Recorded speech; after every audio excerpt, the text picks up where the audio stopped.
Chapter 275. Therefore, the solitary eagle and Lei Wu Bei were rushing towards the battlefield at top speed. But the two great masters were going all out. The great master falcon was afraid that he would lose face if he fell behind. He had lost the upper hand in the contest of Xianqi sound waves. So, how would he have the face to compete with Lei Wu Bei if he couldn't win in the field he was most proficient in? Lei Wu Bei had come to stand up for his disciple. So, it was taboo for him to break his own spirit. Therefore, he was forcing himself to chase after the solitary eagle. He wasn't willing to fall behind. Jun Moxie's yin-yang escape was marvelous, and its power was astonishing. But his skill was still shallow. So, he couldn't fully grasp the mysteries of the yin-yang escape. So, how could he compare with these two great masters? To be honest, at his age and cultivation level, the fact that he could keep up with these two people was already shocking news that could shock the whole world. The two silhouettes, one in front and one behind, were like fleeting lights and passing shadows. And they were like meteors from the outer sky. They passed through buildings in an instant. They had already escaped from the Tianxiang city and had disappeared into the vast expanse of the city. A city with a population of 1 million people occupied a large area. But these two men had flown from the center of the city to the outside in only a few breaths' time. Jun Moxie reckoned that even an F-4 fighter jet from his previous life wouldn't be able to keep up with this kind of extreme speed. Jun Mo Xie was somewhat depressed when he saw that the two people in front of him had already disappeared from his line of sight. This is the first time in my second life that I've lost track of someone. He looked up again and couldn't help but smile bitterly. It's really fate, I had just rescued a big trouble from this place this afternoon. And now, I'm back here in the middle of the night. Is the feng shui of this place particularly good? Jun Moxie looked left and right to confirm his own inference. This place was isolated in the wilderness, and there were no signs of human habitation in the surroundings. The forest was dense, and it was truly the best place to kill and rob. However, this loud and clear song did not come out in the end, because at this moment, two extremely powerful auras suddenly erupted from the dense forest, and it was like a tsunami that drowned the entire dense forest. He had thought that the two old things had already gone far away, but it turned out that they had started fighting not far away. It seemed that not only was he satisfied with this boundary, but others were also satisfied. What good place! Countless trees began to tilt in the opposite direction. The tree trunks issued a kacha-kacha sound, and it seemed as if they would break at any time. Jun Daxiao was about to take a break and sing a few songs when he almost fell down. He secretly cursed in his heart. These two old things don't have the slightest bit of fun. Don't they know that fighting also requires art? Then he silently sneaked in. After all, it was very rare to get the opportunity to watch a battle between two great masters. Solitary Eagle and Lei Wu Bei stood facing each other in the middle of the dense forest, separated by a distance of 10 feet. The ground between the two men was exceptionally smooth. The trees that had grown there had silently turned into powder under the impact of the two men's auras and had disappeared from the world. The ground was even in the basketball courts of his previous life. Why didn't these two old men go and build roads with such good craftsmanship? They should have gone to the remote mountainous areas to build roads. This is much smoother than an excavator or a road roller. It's also a lot more convenient. He clasped his hands behind his back and stared with his eyes wide open. Then, the road would have been smooth. It would have been a waste not to take advantage of this speed, the invisible and immaterial aura between the two men spread out in waves. Solitary Eagle's long hair had gradually become disheveled with the passage of time. It had begun to tilt back a little, and it seemed as if it would be blown away by the wind. However, Lei Wu Bei remained motionless. Even the hem of his clothes hadn't been raised. The difference between the two men's cultivation was obvious. Eagle, you made a lot of progress these past few years. Lei Wu Bei snorted Ling Ling. I'm not as fast as you, but you're far inferior to me in terms of Xianqi. So, you'd better behave in front of me. Is that so? That's not necessarily true. Solitary Eagle suddenly soared into the sky. This leap was like a high-pressure spring that had suddenly bounced back. His entire body became like a javelin, and he shot straight into the sky. The solitary eagle had fallen into a disadvantageous position in terms of momentum. He was afraid that he would fall into Lei Wu Bei's aura if he were to continue like this. Then, he would be powerless to reverse the situation. Therefore, Solitary Eagle made a prompt decision and soared into the sky. He had to break through Lei Wu Bei's aura blockade first. Solitary Eagle was ranked last among the 8 great masters. His Xianqi cultivation was also ranked last among the 8. This was a well-known fact, so it wasn't strange. He wouldn't be worthy of the title of Great Master if he were to blindly entangle himself with the other great masters in terms of momentum. Everyone had their own strengths and weaknesses. The Solitary Eagle's strongest technique had never been his Xianqi. The height of this leap had obviously exceeded the height that Solitary Eagle had originally been capable of. He had soared more than 20 feet into the sky. His entire body had turned into a fuzzy black dot in the night sky. A ghostly light flashed in Lei Wu Bei's eyes. He snorted and didn't dare to be negligent. He used the tip of his toes as a pivot and suddenly lowered his body. Then he rotated his arms, and his entire body spun like a spinning top. A small tornado had appeared on the ground in an instant. It was rolling up a strange black gas. The surrounding trees, grass, and soil were all rolled up. The tornado's scope was getting larger and larger, and the power of the tornado was getting stronger and stronger. A sharp whistling sound echoed in the air. It pierced the eardrums of everyone who heard it as it fell down like lightning. Boom, boom, boom, boom. Sonic booms echoed in the air. Solitary Eagle's speed had reached its limit. The friction between his clothes and his body had issued an intense, piercing sound. Solitary Eagle's right hand was in front of him in the shape of a claw. His left hand was in front of his shoulder.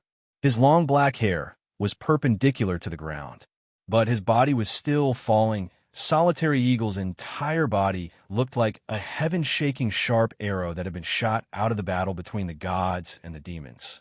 It whistled as it shot towards Lei Wu Bei. "Come at me," Lei Wu Bei shouted coldly. The tornado on the ground suddenly rose up and moved to meet the black figure in the sky. A pop sound was heard as the two collided. Then, the two enormous forces disappeared without a trace. Solitary Eagle stood in front of Lei Wu Bei once again.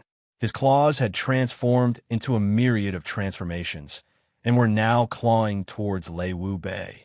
Lei Wu Bei coldly snorted. Black gas curled around his palms. He didn't show the least bit of fear as he welcomed the attack. The forehands of the two men clashed hundreds of times in a split second. Suddenly, a bang sound was heard. Lei Wu Bei's body was sent flying upside down. Solitary Eagle's body also staggered backwards. As they flew and retreated, the space between them was instantly separated by several hundred feet. The two men were forced to retreat. Suddenly, a loud bang sound was heard from the point where the two forces had come into contact. It was followed by a powerful explosion. The aftermath of the explosion had even broken the tree that Jun Moxie had been hiding in. It was no less than 200 feet away. The aftermath of the explosion was astonishing. Hitman Jun was enjoying the duel between two of the world's 8 strongest experts with relish.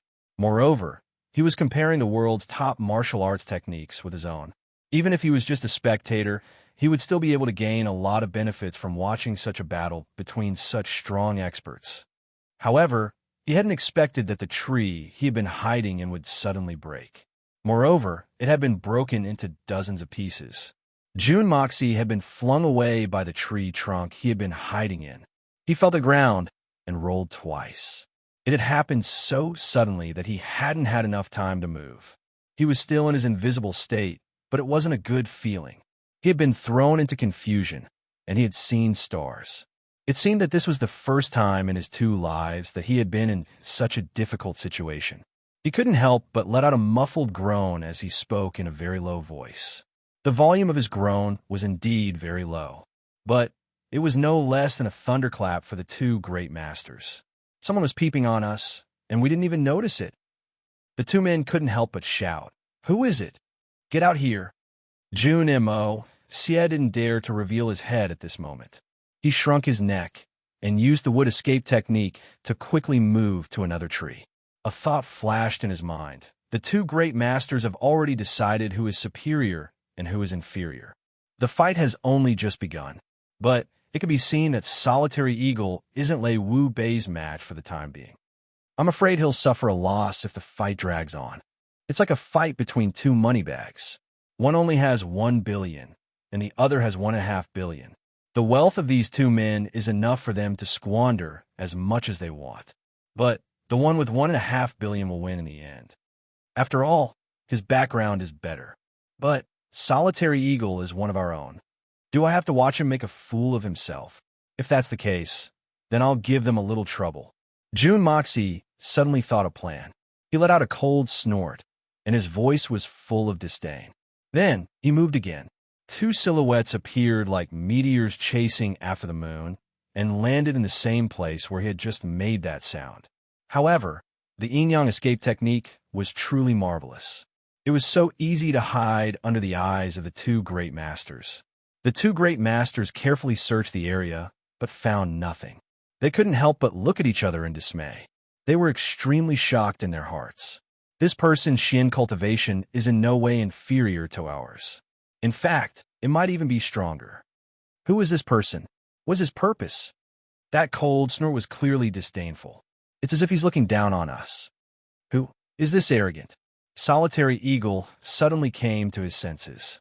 He then scolded, Lei Wu Bei, you're too shameless. You've actually invited a helper. I despise you. You have the nerve to call yourself one of the 8 great masters with your conduct? Bullshit. Lei Wu Bei was furious. Why would I need a helper to deal with someone like you? What a joke. Is it your helper? Solitary Falcon, don't you dare shout stop the thief in this place. You might as well come out and teach me a lesson. Chapter 276. What do I have to fear even if you have a helper? The Solitary Eagle sneered. His hands lit up and transformed into eagle claws. He snorted and said, Lei Wu Bei, your Xian Qi cultivation is indeed a hair above mine. I admit that. But the key to victory or defeat isn't just the level of your Xian Qi. You're lucky today. I'll open your eyes. I've just created a peerless martial art, and I'll use it on you, the 5th great master. Ga. The Solitary Falcon's silhouette sped up again amidst his laughter and became even more erratic. In fact, it seemed as if he was a shapeless ghost. Suddenly, the entire world seemed to be filled with the whistling sound of an eagle's claws, and a fierce wind crisscrossed each other in an unimaginable manner. In fact, it seemed as if it had formed an impenetrable net. If this was an eagle, then it must be the soul of the eagle that was attacking. The 9 claws of the ghostly eagle. Good eagle claws. Lei Wu Bei shouted loudly. He had never seen such a marvelous eagle claw before. He screamed and counterattacked with all his might. Chi. Lei Wu Bei had suffered a loss from this marvelous martial art. The Solitary Eagle's claws had cut his body 3 times in a row. Lei Wu Bei knew that the situation wasn't good. He was startled, but he didn't panic. Instead, he steadily retreated. However, the Solitary Eagle didn't show any mercy. He screamed and launched his second move. The Solitary Eagle had only comprehended the first 2 moves of the 9 claws of the ghostly eagle so far. His confidence was boosted when he saw that his first attack was effective. He struck while the iron was hot and launched his second move. Bang! Bang! Bang! Lei Wu Bei's body was clawed a few times. He suddenly roared, and a black aura pervaded his body. Then, his Xian Qi gathered like a tsunami. Lei Wu Bei was the 5th great master. He was cornered by the Solitary Eagle. So, he didn't hold back any longer. He went all out and launched his cold-blooded finger technique. There was a loud explosion, and the 2 men staggered back. Lei Wu Bei couldn't believe it. He stared blankly at the 5 bloody claw marks on his chest. He then raised his head. What's the name of this eagle claw? How many moves? Solitary Eagle's face was flushed, and his chest was heaving up and down rapidly. Lengling said, What does my new move taste? This was called the 9 forms of the ghostly eagle. As the name suggests, there are a total of 9 moves. It's an eye-opener, isn't it? 9 moves? Such a strange move. There are actually 9 moves? 9 forms of ghostly eagle. Lei Wu Bei snorted and said, "Solitary eagle, you're different from before. There's something fishy about today's matter. This old man has no interest in wasting time with you. Let's drop it for now. I'll come looking for you at any time."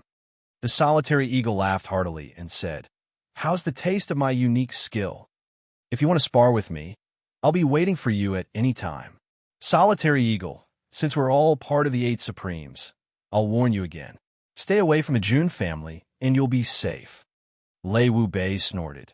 The Jun family has provoked 2 major forces at the same time. And now, this old man is involved as well. I won't hesitate to get involved if necessary. Solitary eagle, I don't want to see you around when this old man exterminates the Jun family. Otherwise, I won't let you off so easily. Exterminate the Jun family? Why? The solitary eagle snorted coldly. Since when did I, solitary eagle, need to listen to you, Lei Wu Bei, when I do things? It's not too late to talk nonsense when you're confident that you can break my 9 moves of the ghostly eagle. You're unrepentant.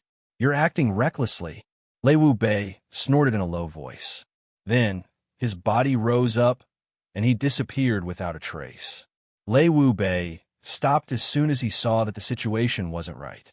The solitary falcon's 9 style of the ghostly falcon was truly strange and unpredictable. Moreover, each of his moves was stronger than the last, and he felt threatened by them. In fact, he was no longer as confident as he had been before. If the solitary falcon really had a helper here, then his reputation would inevitably go down the drain. Therefore, Lei Wu Bei made a prompt decision and fled far away. The solitary eagle was silent for a long time. Then he sighed softly. That was close. That was close. Lei Wu Bei was ranked 5th among the 8 great masters. So, it wasn't without reason. The fight seemed to have ended in a tie. However, the solitary eagle knew that he had been defeated. His 9 moves of the ghostly eagle had been very fruitful. But it had been revealed, so it would be difficult for him to reap any unexpected benefits in the future. This meant that he had used up all of his trump cards. But his opponent's cold-blooded finger technique had only just begun. Lei Wu Bei had been subdued by his 2 marvelous eagle's claws. Moreover, they hadn't found any traces after that inexplicable and muffled groan. The 2 of them had no desire to continue fighting from that moment on. He was afraid that while the 2 of them were fighting, someone else would take advantage of them. They couldn't afford to not guard against this. If the 2 of them were to fight to the end, it was a sure thing that both of them would suffer, killing 2 great masters in one fell swoop. What kind of crazy reputation was that? Who wouldn't want to do that? Therefore, after exchanging 2 blows, the 2 of them stopped at the same time. I would have made a fool of myself if I hadn't practiced the 9 moves of the ghostly eagle and comprehended the first 2 moves. Lei Wu Bei's strength is truly above mine. He's worthy of being called a cold-blooded master. I should be grateful to the person who made that sound, regardless of his motives. It seems that I need to hurry up. I must master the 9 moves of the ghostly eagle in the shortest time possible. With a sigh, the solitary falcon flew away. The young Master Jun had already left before the 2 of them had left. Jun Daxiao's heart was full of anger at this moment, but he had nowhere to vent it. The hitman Jun was extremely angry at Lei Wu Bei's words. Yes, that's right. Our Jun family has a grudge against 2 powerful forces. But that doesn't mean that anyone can step on our Jun family. The Jun family has provoked 2 powerful forces at the same time. Even this old man won't hesitate to take action if necessary. Solitary eagle, this old man doesn't want you to be present when I exterminate the Jun family. Otherwise, I won't let you off so easily. Jun Moxie's belly was full of anger as he thought of Lei Wu Bei's words. This is a clear threat to Solitary Eagle to leave the Jun family. Damn it, I've spent a lot of effort to trick a great master into becoming a bodyguard. So what if you're the 5th great master? Fu asterisk K. You're only the 5th great master. So what if you're the 1st great master? Yin Bi Chun? I'll play you to death as soon as I get the chance. Why are you waiting for an opportunity? Let's play now. Let's see who's better. June Moxie's anger flared up in his heart. Mother of asterisk her, out of your 10 disciples, for have died. It seems that the number of deaths is still too little. I can't deal with you for the time being. And I can't deal with your Tianxian apprentices either. But I can kill your crippled apprentices. Isn't that a piece of cake? Aren't you worried about your apprentices? I might as well make you feel heartache. The evil monarch was furious. Hitman June couldn't help but think of the June family's ancestral teachings. If you have a bird between your legs, you must be a man. Indomitable spirit. That's right. Go to hell. Go to hell. June Mo. Xie cursed angrily. Then he used the yin-yang escape at full speed and returned to the city like a wisp of smoke. I don't care if you're the 5th great master or the 6th great master.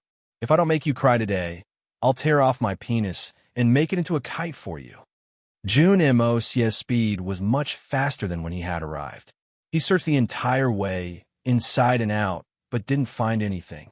Don't tell me those people aren't staying at the Li family's residence? This is a big mess. What's going on? June Dashao scratched his head. Then he stamped his foot and dived into the ground. He slowly searched and listened for any movements above. Then he looked for a secret underground room. 1 lap, 2 laps, and finally, an indistinct voice from above caught June Moxie's attention. Xian Beast Tendon Crossbow. This matter is of great importance. Be careful, but it's a good thing. These words were intermittent, but they drilled into June Moxie's ears. June Moxie suddenly became vigilant. He followed the source of the voice and slowly approached. I've been eyeing the Xian Beast Tendon Crossbow, and there's someone here who wants to get their hands on it. This is an unexpected harvest. This batch of Xian Beast Tendon and adamantine iron can be used to create the best quality crossbow. Its lethality is enormous. Let alone ordinary soldiers, even Earth Xian expert would be caught off guard. It was truly a rare killing weapon. It's a pity that we have no choice but to give up this time. A voice sighed. Why should we give up? Brotherly, we can't let this matter go so easily. This is a once-in-a-lifetime opportunity for your Li family. Those things are ready-made. Moreover, the lethality of those crossbows will be extremely terrifying after they've been specially made. Don't tell me you want to let this opportunity go. Why? A voice asked anxiously. June Moxie could tell that this voice belonged to the eldest brother, Lei Jianhong. It sounded very urgent, as if he was trying to persuade someone. Eldest brother, how could I not know that these crossbows are of great importance? A clear and bright voice said. It was extremely elegant and reserved. It was clear and refined. One could imagine how outstanding the appearance of this person was just by listening to his voice. He continued, but these 10 brothers have come to Tianxiang City to help me. I, Li Yuran, haven't done anything for the sect. Instead, I've been taught by my master and doted on by my brothers and sisters. I'm ashamed. Now 4 of my brothers have been buried forever in Tianxiang City. Because of me, 3 of them have been crippled for the rest of their lives. This has made me extremely remorseful. How can I have the face to ask my brothers and sisters to help me? Wouldn't I, Li Yuran, be worse than a beast if any of them were to meet with misfortune? Brotherly, why are you treating me like an outsider? We are all fellow apprentices. Your problem is our problem. Lei Jianhong anxiously said. Besides, who knows what that idiot will do if the second prince gets his hands on those crossbows? He'll be a great threat. If the second prince succeeds, then not only the June family, but your Li family will also be a part of the emperor's power. How can you be left out? Brother, this matter cannot be delayed. You've always been decisive. How can you be so long-winded? Today is the birthday of my book friend, the tree that has been punished. Here, I wish my brother a happy birthday. Every year, this day will come. I want to say, once a brother, always a brother. Chapter 277. No, senior brother. I really appreciate your kind intentions. Li Yuran seemed to be in pain as he shook his head. Eldest brother, do you know? Every night, when I close my eyes, I see my 4 senior brothers standing in front of me. Their bodies are drenched in blood and riddled with scars. I Li Yuran, am ashamed to face them. This time, the second prince will certainly use his strongest force to escort the crossbows to the capital. There will be countless experts either in the open or in the dark. If eldest brother and you meet with any mishap, then I might as well just die. The people above were moved to sigh. Jun Moxie couldn't help but curse in his heart. Pretentious. Pretentious. This Li Yuran is too pretentious. He has definitely reached the level of a grandmaster. In fact, he is almost on par with me. Why did you deliberately mention this matter in front of them if you didn't intend to let them take action? Now, you mention it and explain how powerful it is. Moreover, you clearly state that it is a threat to you. But you change your mind and say that you don't want it. Even if you try to stop them in every possible way, even if you really refuse to let them go, these senior brothers would still secretly go. This kind of scheming is really amazing. I've underestimated this kid in the past. You obviously want these people to be your cannon fodder, but you want them to be moved to the point that they say it themselves. You make them feel as if they owe you something, and you make them feel that you are so great and reluctant. Damn it, pretentious isn't like this. Sure enough, how can we do that? The three voices above shouted at the same time. How can we watch Junior Brother's entire family fall into such a dangerous situation and sit back and do nothing? What kind of people would we be? What kind of people does Junior Brother think we are? Besides, if the Lee family obtains those crossbows, we will be able to relax a little. There is no need to mention this matter again. It is decided. When the time comes, the three of us will take action. We must snatch the mysterious beast crossbows for Junior Brother Lee and hand them over to Junior Brother in one piece. If little Junior Brother is really worried, just send more subordinates to help us. Eldest Senior Brother, Second Senior Brother, Third Senior Sister. Li Yuran seemed to be so touched that she couldn't speak, but her attitude seemed to be more and more determined. But how can I agree? I really feel guilty. I really have a guilty conscience. You're a man, so why are you being so wishy-washy? Where is your usual determination? It was a woman's voice. It seemed to be the third Marshal sister. Junior Marshal Brother Lee, if you don't let us go, are you just going to watch the entire Lee clan slowly fall into a dangerous situation? The kindness of the sect is great. I'd rather let my own sect fall into a dangerous situation than let my senior brothers and senior sisters take such a great risk. It was obvious that Li Yuran spoke these words while gritting his teeth, and it was resolute and decisive. Nonsense. The other three were furious. They slammed the table and stood up, filled with righteous indignation. Lei Jianhong was the first to speak. Junior Marshal Brother Lee, you'll look down on us if you speak like that again. You won't recognize us as your fellow disciples. Then, I'll leave immediately, and I'll never see you again, Li Yuran. These words were spoken with a heroic spirit that could reach the clouds, and with complete sincerity. Jun Dashao, who was eavesdropping underground, was laughing so hard that he was about to cramp up. What the hell is this? Lei Wu Bei's disciples are all such trash. I reckon that Lei Wu Bei himself isn't any better.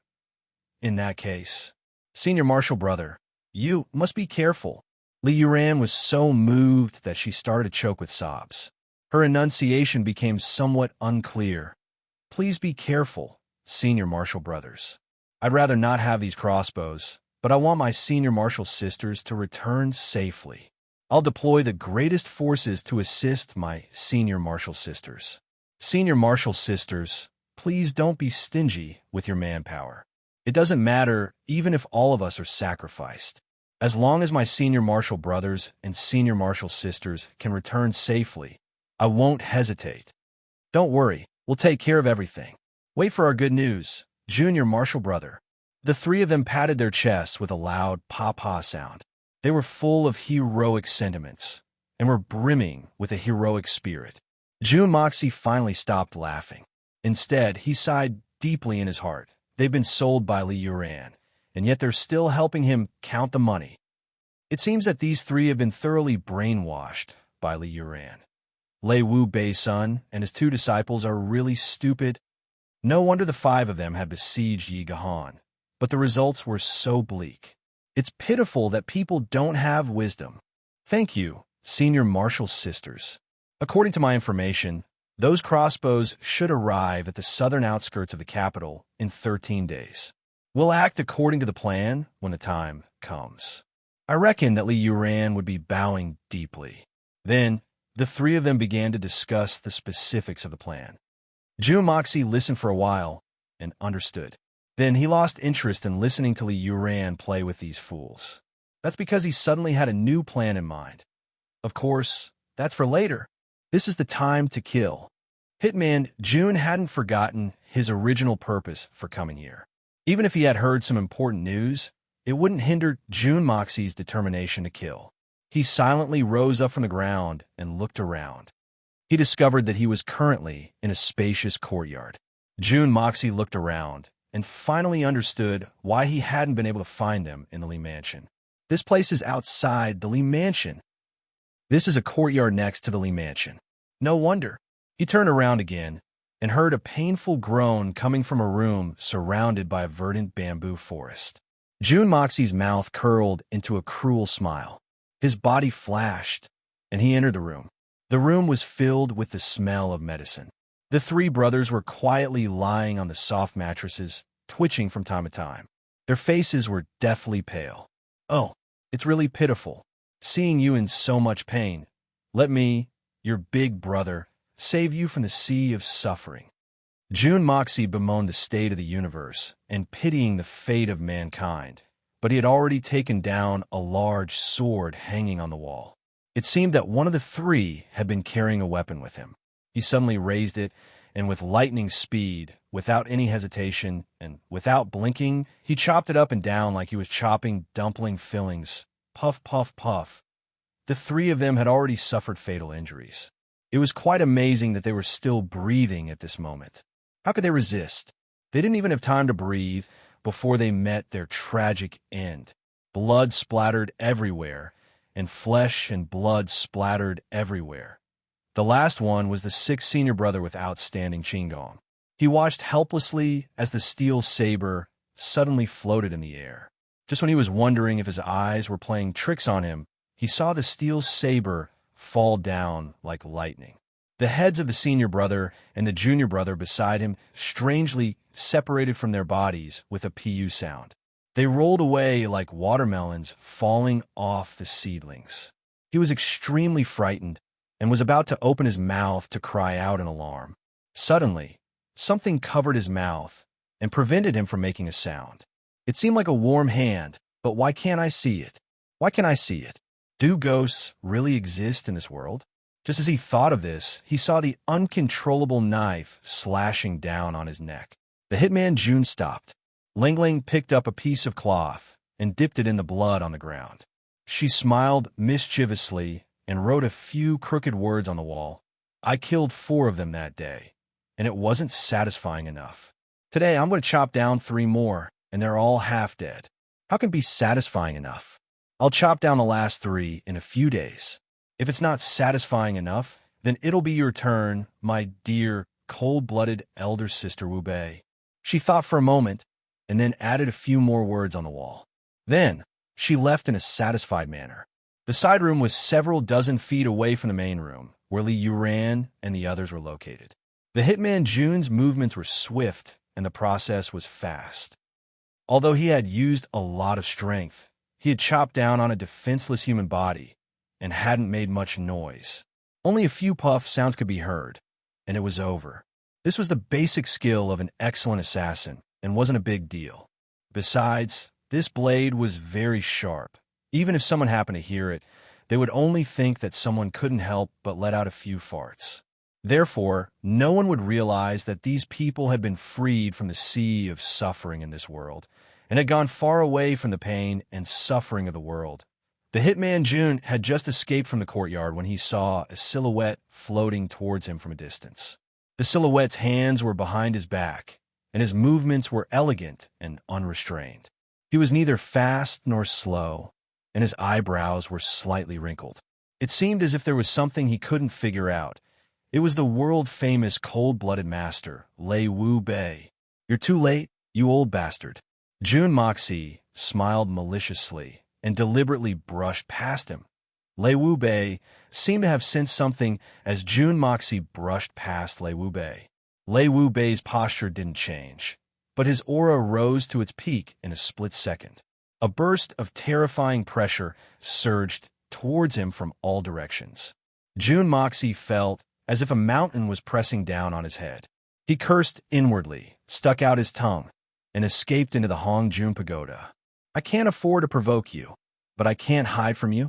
I'm in here right now. Come in if you have the guts. However, it seems that no one has been able to discover this before. So, why is Lei Wu Bei reacting this time?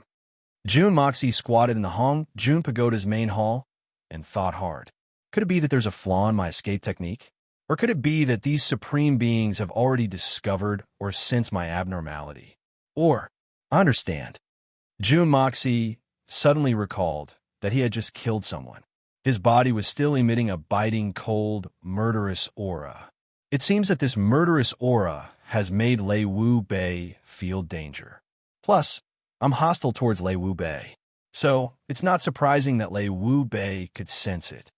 So, I can conceal myself without any hostility or murderous aura.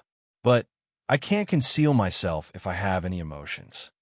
This also dispelled Jun Moxie's fantasies of assassinating a great master with his concealment technique.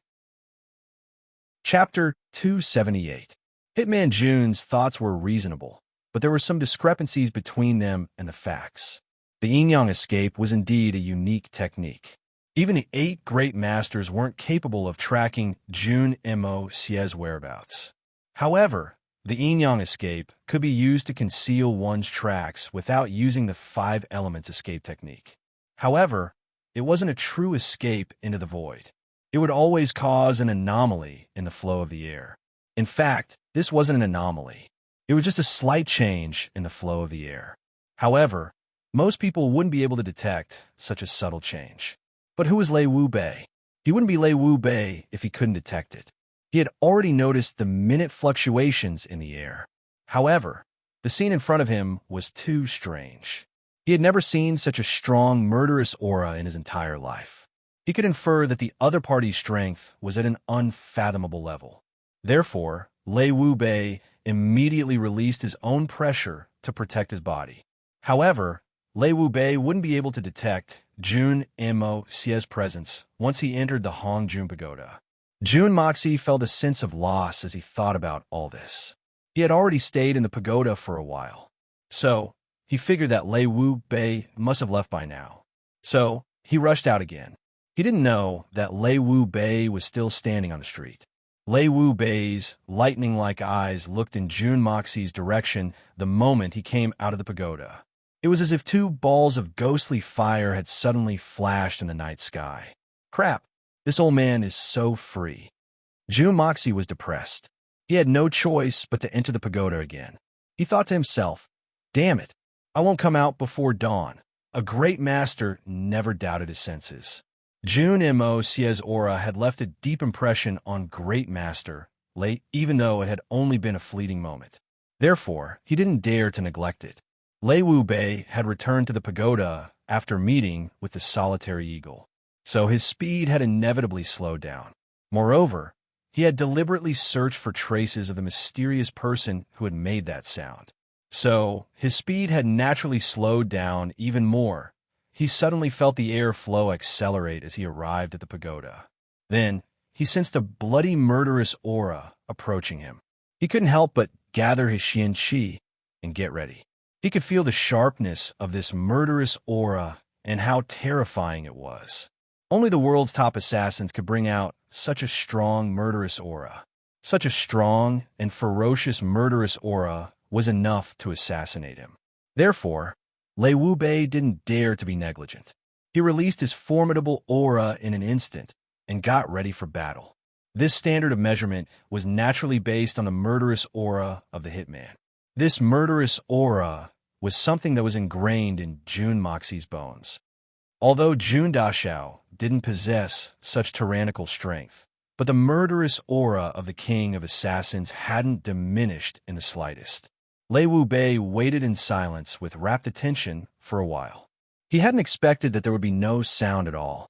Even the biting, cold, murderous aura had disappeared without a trace. The surroundings were quiet and peaceful. Not even the slightest movement could be heard. He couldn't help but be amazed. Was it really my imagination? But how could I have imagined such a thing? He was very suspicious and was about to get rid of this dangerous state of mind. Suddenly, the aura around him fluctuated again. That bloody, murderous aura had appeared next to him. Moreover, it had appeared right next to him this time. There was no such thing as far away or near. Lei Wu Bei's mind was about to move, but that terrifying, murderous aura suddenly disappeared. It disappeared without a trace. This had caused Lei Wu Bei's heart to be shocked to the extreme.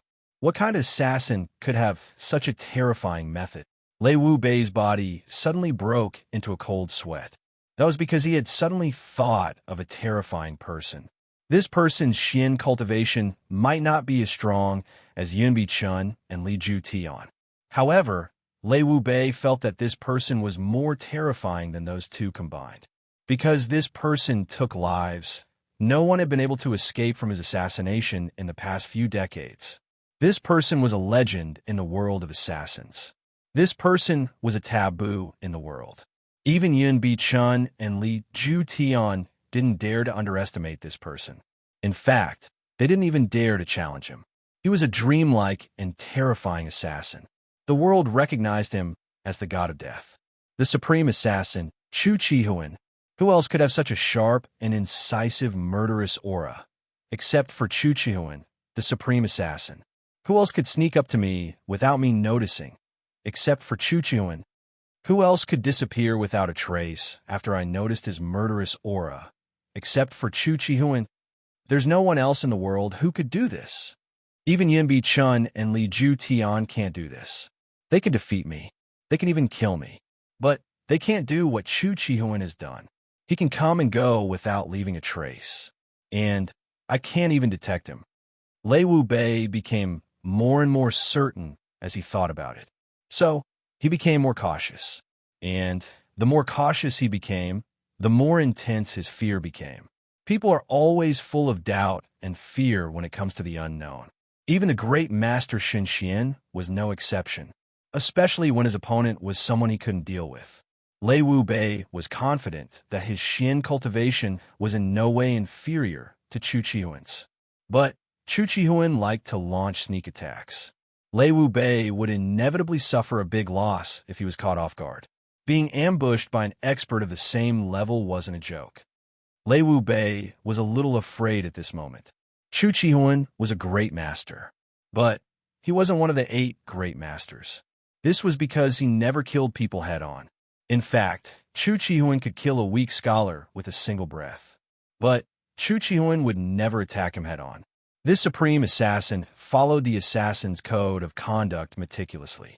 It could be said that he was abnormal. In fact, it was enough to make one's hair stand on end. But this supreme assassin wasn't one of the 8 great masters.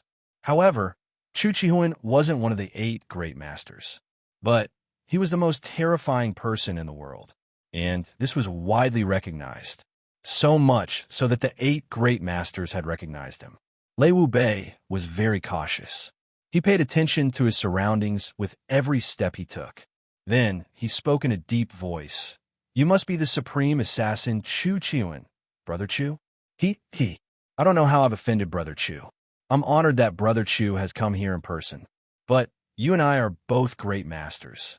So, there's no harm in exchanging greetings before the fight, right? The autumn wind whistled, and the fallen leaves spiraled to the ground. But no one answered his question. In fact, it would have been strange if someone had answered. Only the great hitman Jun was hiding in the Hong Jun Pagoda. But the hitman Jun wasn't willing to make a sound. He couldn't wait for Lei Wu Bei to misunderstand. The more the better. "Brother Chu, are you really not going to give me any face?" Lei Wu Bei clenched his teeth. His voice was burning with anger. "Don't tell me that Brother Chu is determined to fight to the death with me?" Still, there was no sound. Lei Wu Bei finally calmed down. But his aura was becoming more and more oppressive. It was like a volcano that was about to erupt. He spoke in a low voice. Do you think I'm afraid of you? Good, good. Since Brother Chu is so confident, then come. Lei Wu Bei will be waiting for you. After saying this, his body suddenly rose up like a divine dragon, soaring through the 9 heavens, causing the wind and clouds to change, and in an instant he disappeared without a trace. Jun Moxie heaved a sigh of relief as soon as Lei Wu Bei left. Jun Mo Xie had stuck half his head out to listen to Lei Wu Bei's solemn speech. Jun Mo Xie had almost laughed out loud when he saw Lei Wu Bei's solemn speech. However, he was also awed by the fact that his fellow assassin, Chu Chuan, had a well-deserved reputation. Lei Wu Bei was ranked 5th among the 8 great masters. Even the cold-blooded master feared him. This supreme assassin is amazing. Being an assassin to this extent can be considered as reaching the pinnacle of perfection. Jun Moxie returned home in a relaxed and carefree manner as he fantasized about this supreme assassin. Lei Wu Bei's figure flashed, and he landed in the courtyard of that small courtyard. His body floated, and he pushed open the door. The 4 people inside stood up and respectfully said, "Master, you've returned." Lei Wu Bei snorted coldly and sat down with an expressionless face. "Master, what was the result of this trip? That old solitary eagle must have learned his lesson, right?" Lei Jianhong was Lei Wu Bei's son. However, he had never addressed him as father in front of his fellow disciples. This was to show that he treated everyone equally. However, he was the only one who had the guts to ask such a question. This matter has changed. We'll discuss it later. Lei Wu Bei exhaled. He then said in a serious tone, "You must be more careful from now on. The situation in Tianxiang City is treacherous. There are crouching tigers and hidden dragons. There are countless experts in the city. So, you must think twice before you act." He thought for a long time, but he eventually refrained from revealing the matter of the supreme assassin, Chu Chuan, because to these disciples, this name was enough to scare them to the point that they did not dare to do anything. Although the cultivation of these disciples had reached the sky profound realm, their own realms were very low. Rashly letting them know about this would only bring them harm and no benefit. Chu Chihuan has made up his mind to deal with me.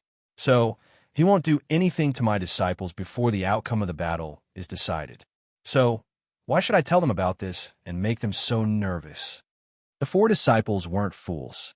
They knew that solitary eagle's matter wasn't going as smoothly as they had imagined. So, they tactfully kept their mouths shut and didn't ask any more questions. Lei Wu Bei stood up and said indifferently, "Let's go. Let's go and see the 6th brother and the others. Let's see if we can restore their Xian Qi. We'll have to send them to the Poison King if it doesn't work." Lei Jianhong and the others trembled. They then cried out in alarm, "Master!" Lei Wu Bei snorted. He didn't reply. Instead, he walked out. The 4 disciples followed him with heavy expressions on their faces. They remembered that Lei Wu Bei had mentioned the Poison King a moment ago. Their hearts sank. The Son of Heaven's Iron Bones, 130-7256, the Great Wall Resistance War was in full swing. And he led the soldiers of the 24th and 17th armies to kill the Japanese. Their corpses were strewn all over the field. Everything was wonderful in the legend of the Iron Bones hero and connection, http://1307256. Chijian. Calm. Chapter 279. The next day, the sky was still dark. Jun Moxie hadn't gotten out of bed yet. He was studying his beautiful dream on his bed. He was embarrassed to find that his underwear was no longer wearable. It was a big wet lump. He touched it with his hand and found that it had become somewhat hard. This situation, I believe the brother reading the book, everyone has a tacit understanding. Everyone is very pure. This is really shameful, ah? Something like a wet dream actually happened to me, the hitman Jun. This kind of shameful thing, my God, who would believe me if I told them about it? My heroic reputation has been swept to the ground. Jun Dashao hastily pulled the quilt to cover his lost first-time body. He sneakily poked his head out to check. Then, he hastily bent his legs and lifted his buttocks to take off his underwear. If I don't take it off, it will be too uncomfortable, ah.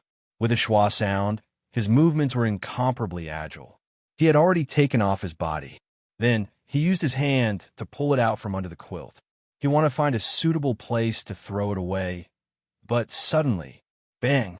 At this critical moment, the door was suddenly slammed open. Grandpa June's white beard fluttered in the wind. His face was full of anxiety as he rushed in. He opened his mouth and shouted loudly, "You brat! Why haven't you gotten up yet? How long are you going to stay here?" This is what they mean by, "There's no such thing as a book." This is such an embarrassing moment, and I've actually bumped into him, and it's a man, an old man. At this moment, Jun Dashao simply had the urge to commit suicide. He quickly pulled his outstretched hand back into the quilt. Then, he vaguely replied, I'll get up. Can't you go out first? Were you holding your hand?" Grandpa June suddenly became suspicious. Not only did he not go out, he took 2 steps forward, raised his eyebrows, and shouted, "Take it out for this old man to see. It's nothing, really nothing." Jun Mo Xie felt that he had never been in such a difficult situation in his 2 lives. He curled up under the covers and complained, "Grandpa, you're too careless. I'm still asleep, and you just barged in like that. Fortunately, you don't have a wife yet. If I had found you a granddaughter-in-law, would you have just barged in like that?" What kind of words were those? Grandpa June was immediately angered to the point of blowing his beard and glaring at him. Black lines appeared on his forehead, and he saw stars. "Evil creature, what are you talking about? This old man, why don't you take it out? Do you really want this old man to go through the trouble?" Regardless of the consequences, he stretched out his hand and grabbed the quilt. How could a rookie like Jun Moxie resist the power of Tian Xian's expert? Suddenly, with a whooshing sound, it opened up, revealing a peeled, egg-like object in front of Grandpa June. The object was black in the middle, and the long spear was still trembling. It was extremely thick, and it was shaking its head in a perfectly straight manner. Jun Moxie was not mentally prepared. He cried out in alarm and quickly covered his crotch with both hands. He was so ashamed that he wanted to die. Suddenly, he steeled his heart. Since he had already lost all face, he might as well throw away his hands. He stood up from the bed and gracefully shook his buttocks. He took 2 cat-like steps and faced the fossilized Grandpa June. "Grandpa, didn't you just want to take a look? Now do you see it?" Grandpa June seemed to have woken up from a dream. He could not help but blush. He swung his arm and slapped Jun Moxie's buttocks. His voice was crisp and melodious. "I see, you bastard." He suddenly reached out and snatched the object from Jun Moxie's hands. "I want to see what you are hiding. Why did it feel a little wet?" The old man didn't think of that for a moment and was stunned for a moment. He raised the ball of cloth to his nose and sniffed it. Suddenly, he smelled a familiar and strange smell that he hadn't felt for a long time. In an instant, Grandpa June completely woke up. His old face turned red. He threw the object away and fiercely pounced on it. "This old man will beat you to death, you little shameless bastard." Instantly, blood-curdling screams could be heard. It was extremely miserable. Third Master June heard the screams from afar and hurried over. Coincidentally, he saw his father coming out of Jun Moxie's room with a red face. He was so angry that his beard was blowing, but there was a faint smile in the corner of his eyes. "Father, did Mo Xie make you angry again?" Third Master June asked cautiously. "Mo Xie, that little bastard." Grandpa June shook the object in his right hand. He silently opened his mouth as if he wanted to say something. In the end, he did not say anything. He shook his head for a long time. Finally, he said, "The child has grown up. It is time to find a wife." With his hands behind his back, he slipped away. Only when he was outside the door did he remember the purpose of his visit. He shouted from afar, "That's right, third brother. Tell this little bastard to get ready. His Majesty wants to see him." Then, he disappeared with a whoosh. Today's matter had made Grandpa June, the commander of the entire nation's army, feel particularly humiliated. He was a hero of his generation. But today, he actually saw his grandson's lethal weapon. And he even took that thing. What a disgrace. The problem was, while he was feeling depressed, he also could not help but want to laugh. He even had a sense of comfort in his heart. He's grown up, He can already do that. That capital is not bad. It's almost catching up to this old man when he was young. Although it's still a little less than this old man, it's definitely enough. Not to mention, he's only 16. There's still a lot of room for growth. Hurry up and spread the leaves for our June family. Grandpa June hugged his chest as if he was hugging a baby. It seemed as if he was revising something. His old face suddenly blossomed into a smile. After a while, Third Master June saw that his miraculous nephew was acting so low-key for the first time. He lowered his head like a young lady. He pulled at his clothes here and there as he walked out. It seemed as if something was wrong. What's going on? Why can't I understand your grandfather? Is he angry or happy? What kind of expression is that? He's scolding you and smiling at the same time. Hurry up and give me an explanation. Third Master June was confused. June Dashao raised his head helplessly. He had an embarrassed look on his face. Then, he sincerely cupped his hands in obeisance. Third uncle, I beg you, don't ask anymore. This matter was not something that could be explained face to face. Although the thickness of young Master June's skin was definitely twice as thick as the Great Wall of China, but even a super thick skin would have its weaknesses. This matter was truly too shameful. It was really not a small matter. June Wui finally learned about this matter from his father's mouth at mealtime. Solitary Eagle also heard about it at the same time. June Wui's rice turned into 2 white lines and came out of his nostrils. In fact, it almost sprayed on his Solitary Eagle who was sitting across from him. The Solitary Eagle didn't get angry, even though he had almost been sprayed. He only had a strange expression on his face for a moment. Then, he laughed so hard that he almost choked. He hadn't been this happy in a long time. In fact, he was even happier than he had been when he had fought Lei Wu Bei to a draw the day before. It was very interesting. Jun Moxie and his grandson didn't pay any attention to the blood general who was lying in his wheelchair after they had finished their breakfast. The great master Solitary Eagle seemed to have no energy left in him. Then, they mounted their horses and went straight to the imperial palace. Only Jun Wui and Solitary Eagle were left behind. They were laughing so hard that they were on the verge of going berserk. The reason why the emperor suddenly wanted to see Jun Moxie was that he had gone crazy. He wanted to hold the scholarly scholars' feast that had already been missed. Moreover, he wanted to hold it at the imperial palace. This was a very unusual thing. The Minister of Rites, Sun Chenghe, had been in charge of this event since the night before. He had been running around until his legs had broken. Naturally, the old masters of the Wenxing Heavenly Literature Institute were even busier than him. Many students had been looking forward to this grand event, but they had been told that the event had been canceled. They had been disappointed for a long time. Then they had received news that it had been urgent. The event had been decided at night, but it had to be held tomorrow. How many people wouldn't be able to participate? Several white-haired old masters cursed in their hearts. What's going on? Even if we're in a hurry to drink milk, we'll still have to do it. But there's nothing we can do about it. The emperor is the most important person in this world. He said that it would be held today. So it must be today.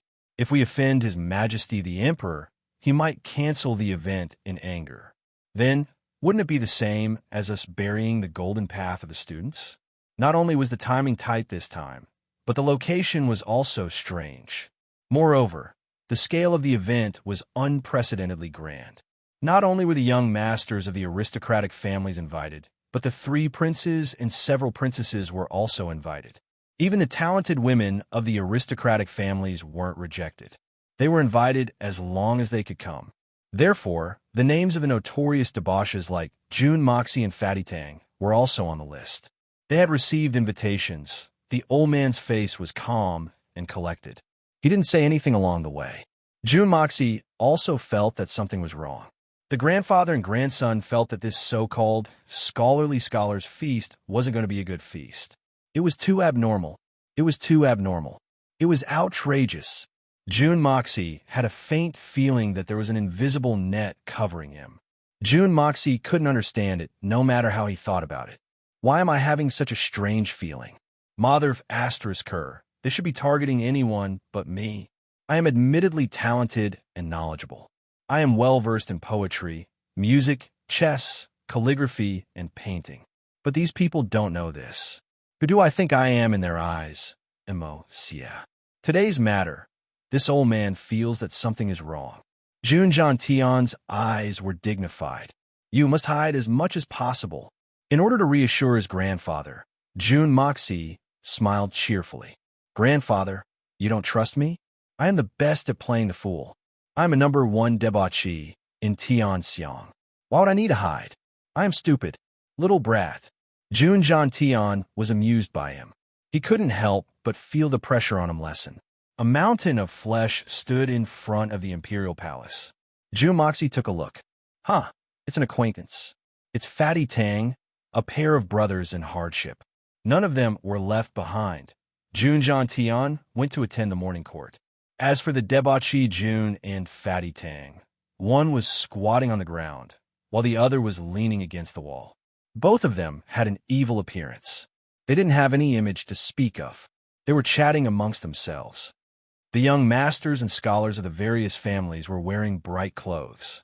They were in high spirits and were free and at ease. They were completely incompatible with these two men. Seeing the two men acting so indolently, they hid far away from them. Those who didn't know them began to inquire about them. Who are these two men? How can they be so disrespectful? Someone asked. Chapter 280. What? Should I know? Are they famous? The person who asked was surprised. Could it be that these two wretched and smug fellows were actually some kind of great figures? But looking at them, it doesn't look like it. You should know about the 4 pests of the capital, right? The other person narrowed his eyes and said, I know about them. They are Fat Pig Tang, Evil Tyrant June, the bugs in the toilet, and the flies on the dining table. Could it be? Yes. The two in front of us are the legendary Fat Pig Tang and Evil Tyrant June. They are the 2 pests of the world, the bugs in the toilet, and the flies on the dining table. No wonder I had the urge to beat them up the moment I saw them. So that's why. The 4 pests of the capital, TSK, they really live up to their reputation. Yeah, it's really a disgrace to our culture. How could these scum be qualified to attend the gifted scholar feast? The moral degeneration of the world is getting worse and worse. Sigh. I can't believe I can stand side by side with these scum. I want to smash my head on the ground. I feel so ashamed. A long sigh was heard. Discussions like these spread like wildfire. Everyone looked askance at the famous 2 great evils, pointing at them and whispering to each other. Everyone's eyes were filled with contempt, and their faces were filled with disdain. Jun Moxie and Tang Yuan acted as if they didn't hear anything. Fatty, do you remember what I said to you that day? Jun Moxie asked in a low voice. I can't forget. Tang Yuan opened his eyes lazily. You don't trust me? I'm afraid that your heart is covered with lard and your eyes are full of fat. F***CK. Jun Moxie scolded him. A gentleman doesn't need to be dignified. That's what my grandpa said. Tang Yuan shook his head proudly. How dare you call yourself a gentleman? Jun Moxie retched. Besides, how could there be a true gentleman in this world? After settling Fatty's side, Jun Moxie was slightly relieved. The rest was up to him. Damn it. Today I'll let you idiots see what a real hooligan is. I'll kill all of you. Wait here and do nothing? How could I have that much time? Humph. Today I will be a rogue to the end. Who's that? I'm talking to you. What are you looking at? Do I look good? Jun Moxie narrowed his eyes and asked a guy who was sneaking a peek at him. He recognized this fellow. He was from the Meng clan. Previously, he participated in the framing of Fatty Tang with Meng Haizu. He seemed to be called Meng Fei, but now, of course, he pretended not to know him. Nothing much. The guy named Meng Fei was also very arrogant. He squinted his eyes and tilted his head, showing the back of Jun Moxie's head. Of course, those who received the invitation, which one of them didn't have some status. The Meng clan was not a small clan. F***CK. Jun Moxie let out a weird yell. He rolled up his sleeves and was about to take off his clothes as he rushed forward. Who the F***CK are you? Do you know who you're talking to? F***CK. What are you looking at? Look at your mother's head. Look at me. If you keep looking, I'll dig your eyeballs out and stuff them into your testicles. Do you believe me? Jun Dashao straightened his neck. His veins were bulging. He gritted his teeth and narrowed his eyes, spittle flying everywhere. Even in his wildest dreams, Meng Fei had never imagined that he would attract such an undeserved calamity just by looking at it. Everyone else was looking, so why was he the only one to suffer? He almost vomited blood after being scolded. His face turned red, and he stuttered a few times. He was so angry that he could not speak.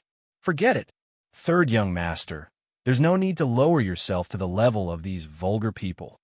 Fatty Tang hurriedly mediated and said magnanimously. It was time for him to make an appearance. The two of them had been friends for a long time. Fatty Tang and Jun Moxie's teamwork was flawless. He pulled Jun Moxie back. Stay alert. We still need to amaze the world in the throne room later. Show off our unparalleled talents. Maybe His Majesty will be happy and reward us with the title of Prime Minister or Grand Preceptor to satisfy his craving for being an official. That's true. Jun Moxie stroked his hair and swung it arrogantly. I won't lower myself to the level of these vulgar people. The two of them echoed each other, causing everyone around them to have a strong urge to vomit. Just the two of you? Amaze the world with unparalleled talents? Become Grand Preceptor of the Prime Minister? F*CK me. I've finally seen what it means to be a donkey that doesn't know its own face. One eye-opener. Jun Moxie, what do you mean? Do you think I'm easy to bully? The greasy-haired Meng Fei was tongue-tied for a long time. Then he finally calmed down and flew into a rage. Everyone saw it. This brat was the one who stirred up trouble. You can't blame me for that. Jun Moxie spread out his hands like an innocent victim. I thought that since we're all friends, we're not outsiders. Isn't that right? Just saying a few words is enough. But this guy is unforgiving. What is this place? This is the Imperial Palace. How dare he roar like this? Humph. Do you want to rebel? Or is the Meng family plotting to usurp the throne? Everyone fainted. Too shameless. He was simply too shameless. Even if it's a groundless accusation, it's still too outrageous. You talk nonsense. Meng Fei almost fainted. Even his body was trembling like a leaf in the wind. The debauchee, Jun, didn't slow down. He rushed over and slapped Meng Fei's face a few times. Then he stamped his foot on Meng Fei's belly. His movements were swift and natural. Meng Fei was caught off guard. Moreover, he hadn't expected that this guy would dare to fight in the Imperial Palace. Meng Fei was beaten senseless. He could only see a golden light flashing in front of his eyes. Then he bent over like a shrimp, clutching his belly. Jun Dashao was merciless. So, how could he let go of this opportunity? He jumped up and let out a strange, oh yeah, sound. Then he knocked Meng Fei to the ground.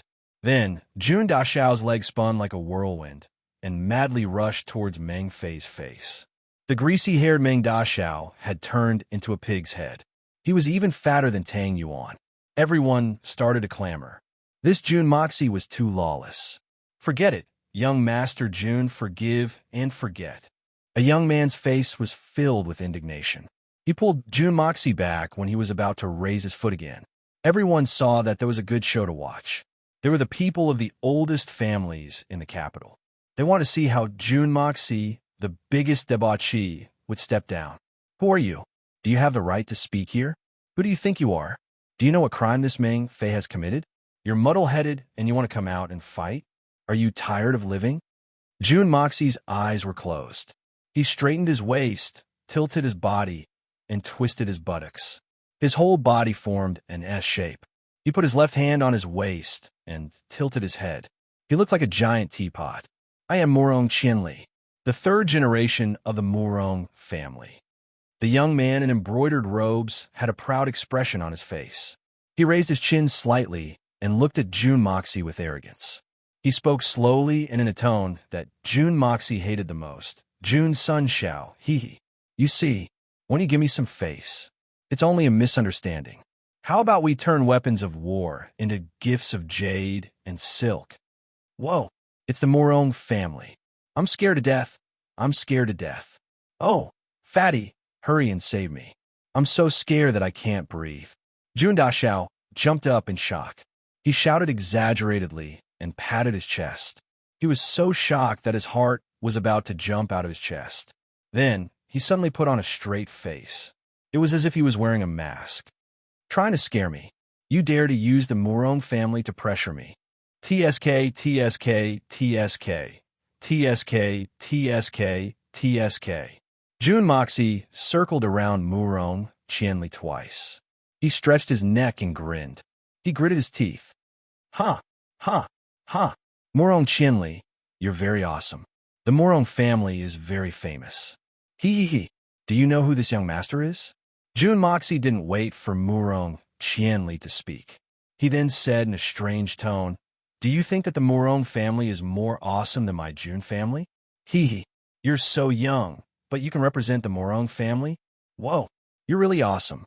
It seems that the Murong family and the Meng family want to join hands in a rebellion. They want to overthrow my Tianxiang. I understand. Jun Moxie nodded. I didn't say that I'm representing the Murong family. I didn't say anything about rebellion. Don't start a rumor here. Jun Moxie, you can use this trick on others, but it won't work on me. Murong Qianli squinted his eyes and saw that his brothers were looking at him strangely. So, he hastily tried to explain himself. I can't represent the Murong family? Then, why did you jump out? F***CK. I'm such a failure as a human. Every Tom, Dick, and Harry wants to bully me. I don't have the slightest bit of fun in my life. Jun Moxie sighed. Then, he suddenly raised his eyebrows and glared at Murong Qianli. Since you can't represent the Murong family, then why did you come out and pretend to be a donkey? Why aren't you getting out of here? Look, why don't you try looking at me again? Do you believe that I won't castrate you right now? You don't even need to leave the Imperial Palace to find a meal. Hurry up and get out of here. F***CK. Jun Sunshao's arrogant and despotic behavior finally aroused the anger of the crowd. The scholars and the young masters looked at him with disdain. They all started to criticize him. Jun Moxie stood with his hands on his hips. He didn't reject anyone. He stood in front of the Imperial Palace's main hall. Obscenities and vulgarities poured out in torrents. The vulgarities of the marketplace were endless. Their voices were getting louder and louder. Their spittle was getting more and more everywhere. But they didn't back down. There's a poem that goes, Even if he has thousands of soldiers and horses, I am still a pillar in the middle. There's another poem that goes, Frowning and coldly facing thousands of people's fingers, I open my mouth and curse them all back. Fatty Tang looked at Jun Sunshao's tall and slim back with boundless adoration. He exclaimed in admiration, This eloquence, this reaction, this is really nimble and awesome. There's only one sentence that can describe it. A child who eats candy. Choose it. Amazing. The crowd's emotions were stirred up. The voices in front of the main hall were getting louder and louder. In fact, it seemed like a market was about to start a fight. Impudent. This is the Imperial Palace. Who dares to make such a ruckus here? Don't you want our heads anymore? A dignified voice suddenly resounded. It sounded like the evening drum and morning bell. It was so loud that even the deaf could hear. The people who were quarreling looked up. They couldn't help but shout, Heavens! The big shots of the imperial court and the elders of the various families were standing there with black faces. In fact, it seemed as if a layer of frost was hanging on their faces. What a scandal! Dugu Zonghong shouted. It seemed as if he wished for the whole world to be in chaos. The youngsters all had sullen faces as they hung their heads. They hated Jun Moxie to the extreme. They had painstakingly built up their image. But they had lost it because of this guy. They had fallen into the eyes of the big shots. Sigh. Chapter 281. Naturally, apart from a handful of people in front of the main hall, everyone else had participated in this war of words. As the saying goes, the law doesn't punish the masses. So, they had no choice but to let it go. Everyone returned to their original positions. Then, they discovered that Jun Sunshao had stood up while patting his buttocks. This guy had gotten tired of scolding for a long time, but he still knew how to sit down and continue scolding. What made people even more speechless was that this guy didn't want to abuse his buttocks even though he didn't have stool to sit on. There was a pig's head lying under his buttocks, and it seemed as if he was on the verge of death. It was the Meng family's young master Meng Fei. The young master Jun had been sitting on his back a moment ago.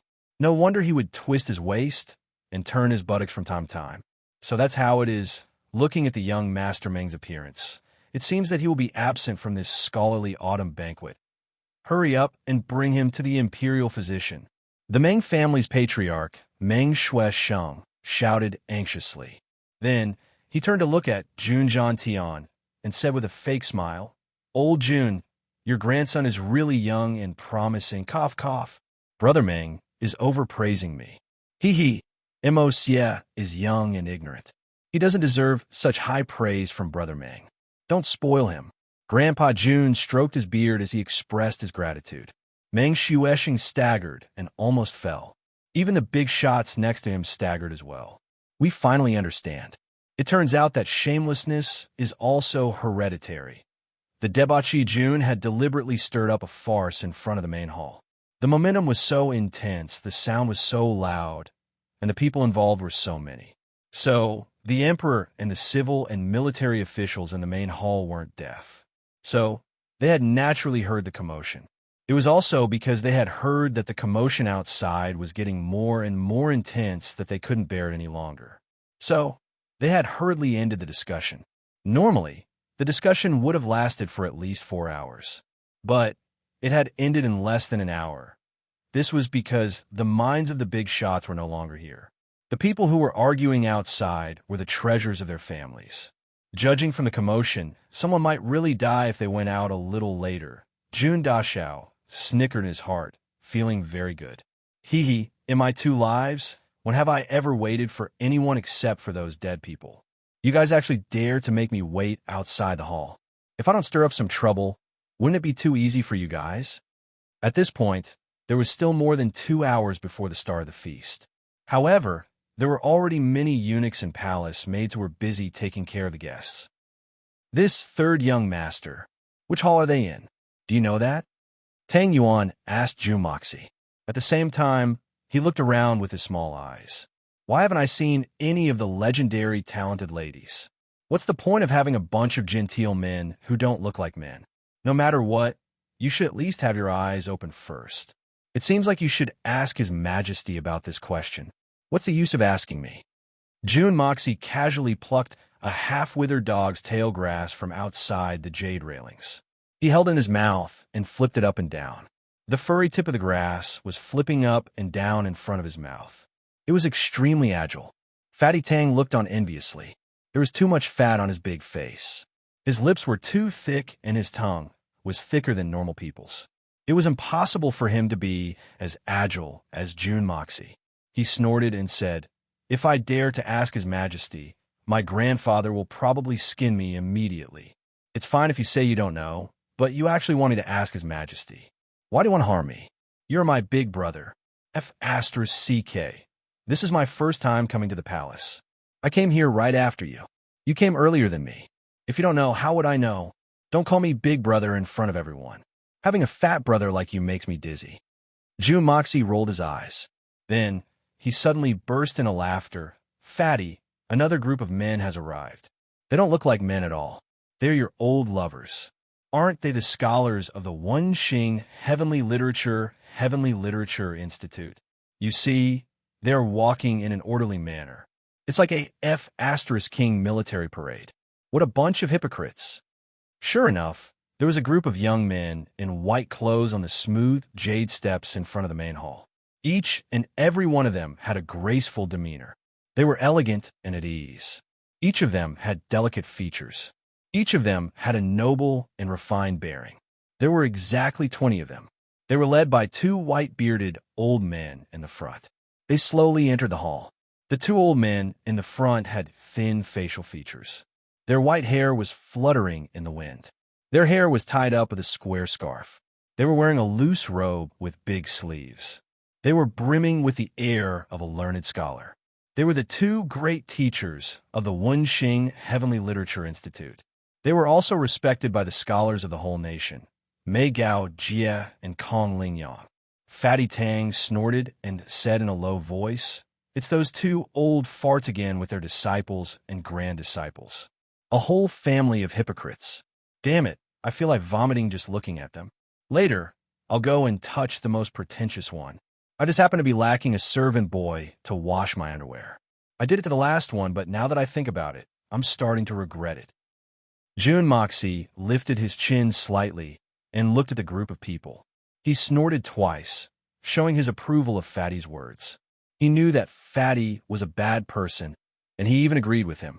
Coincidentally, someone behind him suddenly sighed with emotion. This is indeed the Wenxing Heavenly Literature Institute. Sure enough, people who hide beautiful things in their chests are clean, and those who have the scholarly air in their bellies are elegant. The students of the Wenxing Heavenly Literature Institute are indeed the cream of the crop of our Tianxiang Empire. He's really an idiot, Jun Mo Xie and Tang Yuan said in unison. Then they snorted in disdain. Then they raised their heads and tilted their heads to the side. Wherever one went, there would be people who would flatter the stinky feet of the rich. However, the main hall was filled with the rising stars of the major families. Moreover, there was no lack of people who had already been confirmed to be the successor of the family. So, they had to flatter a bunch of pedantic scholars who only knew how to read books. Even if they had the intention to recruit them, they would still find it somewhat disgusting. Although the two of them did not retreat slowly, the surroundings were silent. Their simultaneous voices could be considered loud and clear. In an instant, the gazes of all the people in front of the main hall fell on the two of them.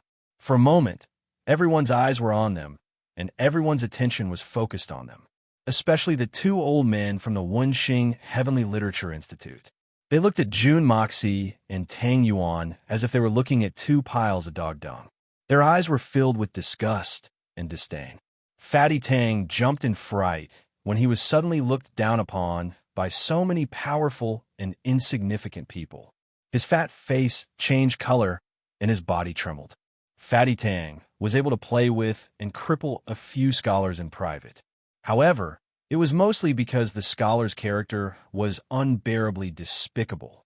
He tried to curry favor with the rich and powerful, and that was why he was killed by Fatty Tang. Now that he was suddenly being stared at by so many powerful people, he couldn't say that he wasn't afraid. He couldn't believe that he wasn't afraid. Fatty was a little afraid. However, the debauchee Jun didn't seem to care. He simply raised his head high and glanced down at the crowd.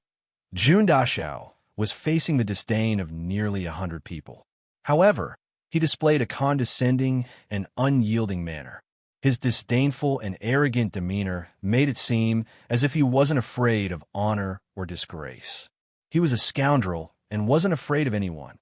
He may be strong, but I'm stronger than him. This was the hitman Jun's motto. Rottenwood can't be carved. Mei Gao Jie coldly stared at the two debauches. Then he raised his goat-like beard and brushed his sleeves. He then scolded them in a disdainful tone. After all, he was an experienced scholar, so he couldn't use any more despicable words. However, this sentence was the fiercest and most serious of curses. It's really King elegant. Old man Mei didn't look sideways as he scolded the two debauches. Then, he led the students to the top of the stairs. He greeted the ministers of the court and exchanged greetings with them. Then, he introduced the outstanding students to them one by one. However, Jun Moxie discovered that the two old men had glanced at Fatty as they walked past him, and their gazes were filled with deep hatred. It must be said that these scholars, especially the scholars and scholars of the Wenxing Heavenly Literature Institute, hated the most people in the entire Tianxiang kingdom. They didn't care about Jun Moxie at all. Instead, they hated the most Fatty Tang, Tang Yuan. However, this wasn't surprising at all. Fatty Tang was a debauchee. He was despicable. Moreover, he had used his family's power to repeatedly frame a famous scholar who had graduated from the Wenxing Heavenly Literature Institute. He had forced the scholar into a desperate situation. Then, he had jumped out and pretended to be a good person in order to win him over. It wouldn't have been a big deal if that was the case. But this evil Fatty Tang had made that scholar do nothing else. Instead, He had been forced to wash his woman's underwear at home every day.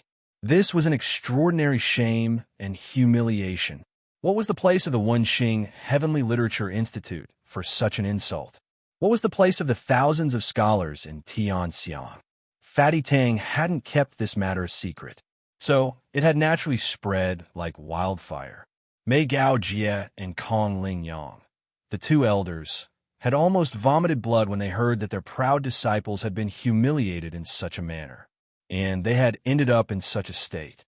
Since then, Fatty Tang's reputation had become even more resounding in the Wenxing Heavenly Literature Institute than among the debauches of Tianxiang City. As for that great scholar who had died in such an unjust manner, no one cared whether he was trying to curry favor with the rich and powerful, or whether he was blinded by greed. After all, our Wenxing Heavenly Literature Institute was a talented and benevolent scholar. So, what if he had some utilitarian heart? But who in this world doesn't have a utilitarian heart? Every man for himself. Heaven and earth will destroy him. In any case, Fatty Tang, you're in the wrong for harming and humiliating people. This was the consensus of the students of the Wenxing Heavenly Literature Institute. It was estimated that the two scholars of the Wenxing Heavenly Literature Institute wouldn't be able to rest in peace if they couldn't humiliate Fatty. So, they wouldn't miss this opportunity since they had been presented with it. In another corner, a green-clothed young man stood quietly. His face was covered by a veil, and he did not pay any attention to what was happening in front of him. It was as if everything that was happening in front of him was nothing to him, not even worth mentioning. His eyes were clear and indifferent, but they were filled with warmth and gentleness. His face was covered with a veil, but everyone who saw him could feel the peerless elegance in his bones. This was the eldest grandson of the Grand Preceptor, young Master Li Yuran. Chapter 282. Erupt. Fourth, a chubby eunuch appeared at the top of the stairs of the main hall. His face was downcast, and his face was filled with the dejection of a transvestite. Then he called out in a strange, high-pitched voice, "The time has come. I invite all the lords, talented scholars, and young masters to proceed to the Cherishing Fragrance Palace and await your audience. Blurg, June Moxie retched." This sound is F*King ecstasy. It's even more unpleasant to hear than the ones on TV. There's nothing wrong with this. After all, TV dramas are imitations. So, how many eunuchs would actually go on stage to perform? However, this eunuch's crotch was the real deal. So, there was a lot more between his crotch and his crotch. The old men looked at each other and came to a tacit understanding. The Cherishing Fragrance Palace was the largest palace in the Imperial Palace. It could accommodate more than 1,000 people at the same time. It seemed that the scale of this gifted scholar's feast had reached a certain level. Why couldn't they have notified us a few days earlier? Many outstanding disciples are outside and can't make it back in time. Jun Dashao and the others were about to leave when they heard the eunuch's sharp voice. His Majesty has decreed that the brave and loyal Marquis Tang, Wan Li, and his grandson Tang Yuan have an audience. Tang Yuan was startled. He looked at Jun Mo Xie with a bitter expression. "What's going on?" Jun Mo Xie rolled his eyes. He turned around and ignored Tang Yuan. "Do you think I'm an immortal? You're asking me everything?" The debauchee Jun tilted his head, shrugged his shoulders, and swayed his buttocks as he strode towards the Cherishing Fragrance Palace like a cat. Everyone cast sidelong glances at him. Junjian Tian stood on the stairs and looked at his incomparably flashy and flirtatious grandson. He felt a headache coming on. "This old man told you to hide your incompetence, but I didn't tell you to hide like this, right? This is like a crane in a flock of chickens. It's like a crane in a flock of cranes. I'm done for. I'm done for. My reputation is going to be ruined because of your butt." Old man Dugawudi came over with his hairy face, his eyes still fixed on Jun Moxie's swaying buttocks. He clicked his tongue and said, "Old Jun, this is the first time I've seen this kid since your grandson grew up, right?" Sure enough, hearing one's reputation was not as good as meeting one in person, and meeting one in person was even better than hearing one's reputation. Amazing He was really different from the masses and pretentious. Ha ha ha. Although he was saying New Year's greetings, his tone was very strange. Jun Tian snorted and frowned. Then he suddenly stopped in his tracks. Old Dugu, I seem to recall that your Dugu family owes our Jun family 90 million taels of silver, and you still act as if nothing has happened. Give me a straightforward answer. Grandpa Jun had always been firm with age. Moreover, he had been at loggerheads with old man Dugu for his entire life. So, how could he allow himself to be ridiculed in such a manner? Now that he had a handle on him, he saw that this ignorant old man had come to ridicule him. How could Grandpa Jun be so easily provoked? He had opened his mouth to force the debt. Dugu Zongheng was stunned for a moment. His eyes were wide open, and he was speechless. After a long while, he fiercely spat and said, Fu asterisk K. Why don't you just kill me? 90 million taels of silver. Damn it. Do you think that my Dugu residence is the national treasury? Even the national treasury can't take out that much right now. Then, are you planning to renege on the debt? Grandpa Jun glared at him. This is something that your Dugu family has personally admitted to. You will compensate us according to the auction price of those wines. What? Are you going back on your word now? I'm telling you, this is not a small amount of money. Our Jun family has lost a lot of chicken feathers and duck blood in order to add to this debt. Even if a lawsuit is brought before the emperor, your Dugu family can forget about reneging on this debt. There is still justice in this world. Dugu Zongheng, you must know that the heavens are watching everything that happens in this world. Dugu Zongheng's anger was stifled. His words were full of sarcasm. 1 Buddha was born, 2 Buddhas ascended to heaven, 3 Buddhas underwent nirvana, and 4 Buddhas passed away. Although he was rude and unreasonable, he wasn't someone who would renege on a debt. Besides, the entire Tianxiang city was aware of this matter. Even if he wanted to renege on this debt, he wouldn't be able to do so. But this debt can't be settled like this, and the words can't be said like this. How can the Jun family complain about this? What kind of argument is this? Panting heavily, he cursed his son a few hundred times in his heart. Look at you, you wastrel. It's all because of your wastrel son that this old man got into trouble for. Let's see if you can repay this debt in your lifetime. Thinking of this, he suddenly rolled his eyes and came up with a plan. That's right. Our Duga family owes your Jun family money. This old man is very clear about gratitude and grudges. A life for a life. A debt must be repaid with money. This is a matter of justice. Do you think that this old man is so despicable? Do you think that I would renege on a trifling few million taels of silver? Do you really think that everyone is like you? Do you really care about that small amount of money? Jun Tian, do you think you can carry that much money into your coffin? I'll look down on your Jun family for being such a miser. Jun Tian was almost angered to death. This old man was speaking too lightly. A trifling few million. That amount of money was equivalent to 3 years of military expenses for the Tianxiang Empire. So, he simply refused to let it go. Since you don't care, then hurry up and return it to me. Why are you dragging this small amount of money? I'm telling you, my Jun family is still waiting for this small amount of money to eat. What's wrong with being a miser? It's better than someone reneging on a debt. What did I say that I won't return it? Dugu Zongheng rolled his eyes. We admit that we have this debt, but this old man's hands aren't very well off at the moment. So, naturally, I'm not in a hurry to pay it back. Especially, I didn't say when I would pay it back. Don't you think so? If I can't pay it back this year, won't there be next year and the year after? Even if I can't pay it back in this lifetime, won't there be a next lifetime? Don't you remember a certain duke saying that there will be an infinite number of descendants, but the debt won't increase? So, how can I not pay it back? Ha ha ha. A burst of crazy laughter erupted from the side.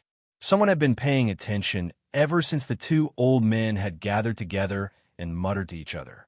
Then, a group of white-haired heads came over when the 2 of them talked about that huge debt. These were the old men of the various families. Each of them had a face full of gossip. They wanted to see Dugu Zongheng make a fool of himself. And The group of old men roared with laughter when they heard Dugu Zongheng come up with such an extremely shameless and classic phrase. This old man is too talented. It's only a debt, but he's pushing it to the next lifetime. And he's saying that there will be an infinite number of descendants. This is too shameless. This is a new peak of shamelessness. If a tree doesn't care about its bark, then it will die. If a man doesn't care about his face, then he's invincible. Today, I've learned something new. Your mother's fart. Junjian Tianheng became anxious. Who will follow you to the next lifetime? You're too shameless. Suddenly, he rolled his eyes and said, Dugu, this matter can be accommodated. If you don't have the money to pay it back, you can use your granddaughter to pay off the debt. As long as you give your granddaughter to this old man's grandson as a daughter-in-law, our two families will become in-laws. If that's the case, how can this old man argue with the in-laws about this amount of money? This debt will naturally be forgiven. How about it? Let me tell you, you're getting a big bargain. 90 million taels of silver. If you convert it into gold, it'll be 900,000 taels. That's enough to cast 1,000 people of the same size. How about it? Your mother's fart. You wretched old devil June. Dugu Zongheng became anxious. He opened his mouth and cursed. My granddaughter is like a fairy. Look at your unlucky grandson. Look at him. He pointed his finger at the back of the June debauchee as he said this. He then angrily said, This brat is worthy of my granddaughter? Why don't you tell me if the two of them are a good match? Your words are reasonable. I also know that your granddaughter is not worthy of my grandson. But to tell you the truth, my grandson wants your granddaughter. This is your granddaughter's great fortune. Grandpa June narrowed his eyes. Old Dugu, if you don't agree now, then you'll regret it when the rice is cooked. Don't blame this old man for not reminding you when that time comes. He dares. This old man will castrate him. Dugu Zongheng was furious. He was so angry that he wanted to rush forward and start a fight. Why would Grandpa June care about him? He quickly got into a fighting stance. The elders saw that the situation wasn't right. These two old men were about to start a fight. They hurriedly stopped the two of them in groups of 3 or 5, and only then did they avoid a shocking farce. If the two old men of the two families and the two big shots of the military were to start a fight in the imperial palace, then it would be very lively. The two old men struggled with all their might. They looked at each other as if they wanted to eat each other alive. They punched and kicked, but it was all in vain. Junjian Tian, look after your grandson. If he provokes this old man, I'll pull out his penis and feed it to the birds. At that time, your June family will truly have no descendants. Dugu Zongheng's saliva splattered in all directions as he clamored. Bah, you think that you have the ability to do that? Do you think that this old man is afraid of you because I've been cultivating myself for the past few years? I forgot to teach you a lesson all these years. You've grown wings and want to soar into the sky. Today, this old man will make an exception and teach you a lesson. You don't know how to appreciate favors. Grandpa June was also furious. Damn it, this old man is pitying your granddaughter's infatuation. Otherwise, with my grandson's qualifications, even the emperor's princess wouldn't be worthy, let alone your granddaughter. To think that there are such shameless people in this world. Apart from the few old men who were doing their best to hold them back, the other civil and military officials hurriedly passed by. These two old things weren't people that anyone could afford to offend. Dugu Zongheng wasn't too unreasonable, but at least his life wasn't in danger. However, that old thing of the June family usually looked harmless on the surface, and even boasted that he was cultivating his moral character. But the last time he killed a third of the imperial court's ministers, he was a classic example of a silent executioner who kills without batting an eyelid. Now that these two were in a dispute, this was a troublesome place. So they couldn't stay here for long. Tang Yuan? The gentle emperor looked at the big fatty in front of him in the Tianda Palace Hall. He had a calm temperament, but he couldn't help but raise his eyebrows. This grandson of his, Tang Wan Li's, was too oppressive. He hadn't felt anything that day in the aristocratic hall when he was far away. But he suddenly felt that his fat body was extremely plump. It gave him a sense of security. Tang Yuan's body had fully manifested the superiority of the empire's economic system. When he saw Tang Yuan, he immediately felt the blissful feeling of a commoner who didn't have to worry about food and clothing. Yes, Tang Yuan pays his respects to His Majesty. Tang Yuan knelt on the ground with great difficulty. His belly spread out in front of him like a carpet. He wanted to kowtow, but he ended up knocking his own belly. Chapter 283. Tang Yuan was a little scared. His grandfather had sent him to the door and then went back. So, he was left alone to face the emperor. He was feeling a little apprehensive. "Stand up. Servants, give him a seat." His Majesty couldn't help but chuckle when he saw his embarrassed appearance. He then waved his hand in a friendly manner. "Yes, thank you, Your Majesty." Tang Yuan propped himself up with his chubby hands, wiped his sweat, and carefully sat down. But the eunuch had brought a small armchair. He didn't know whether it was intentional or not. Of course, an average person with a normal stature would be able to easily sit inside. In fact, they might even be quite wealthy. However, Fatty Tang was barely able to sit inside. Fatty Tang kept in mind his grandfather's teachings. If he were to be given a seat in front of His Majesty, he mustn't sit in an ostentatious manner. Only half of his buttocks should be enough. But now, Fatty Tang wanted to sit in half of his buttocks. But the problem was that this armchair couldn't even fit half of his buttocks. This thing was too small. No wonder other people could only sit in half of their buttocks. He finally managed to squeeze half of his buttocks into the armchair. The armchair was full, and his fat was overflowing. "Ha ha!" The emperor couldn't help but laugh out loud. Tang Yuan laughed hollowly.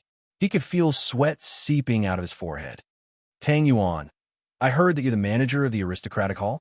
The emperor stopped laughing and asked in a seemingly unintentional manner. In the depths of his eyes, a cold light silently flashed. "Yes, Your Majesty, this humble subject. Fatty Tang was sweating profusely. He stammered but couldn't speak.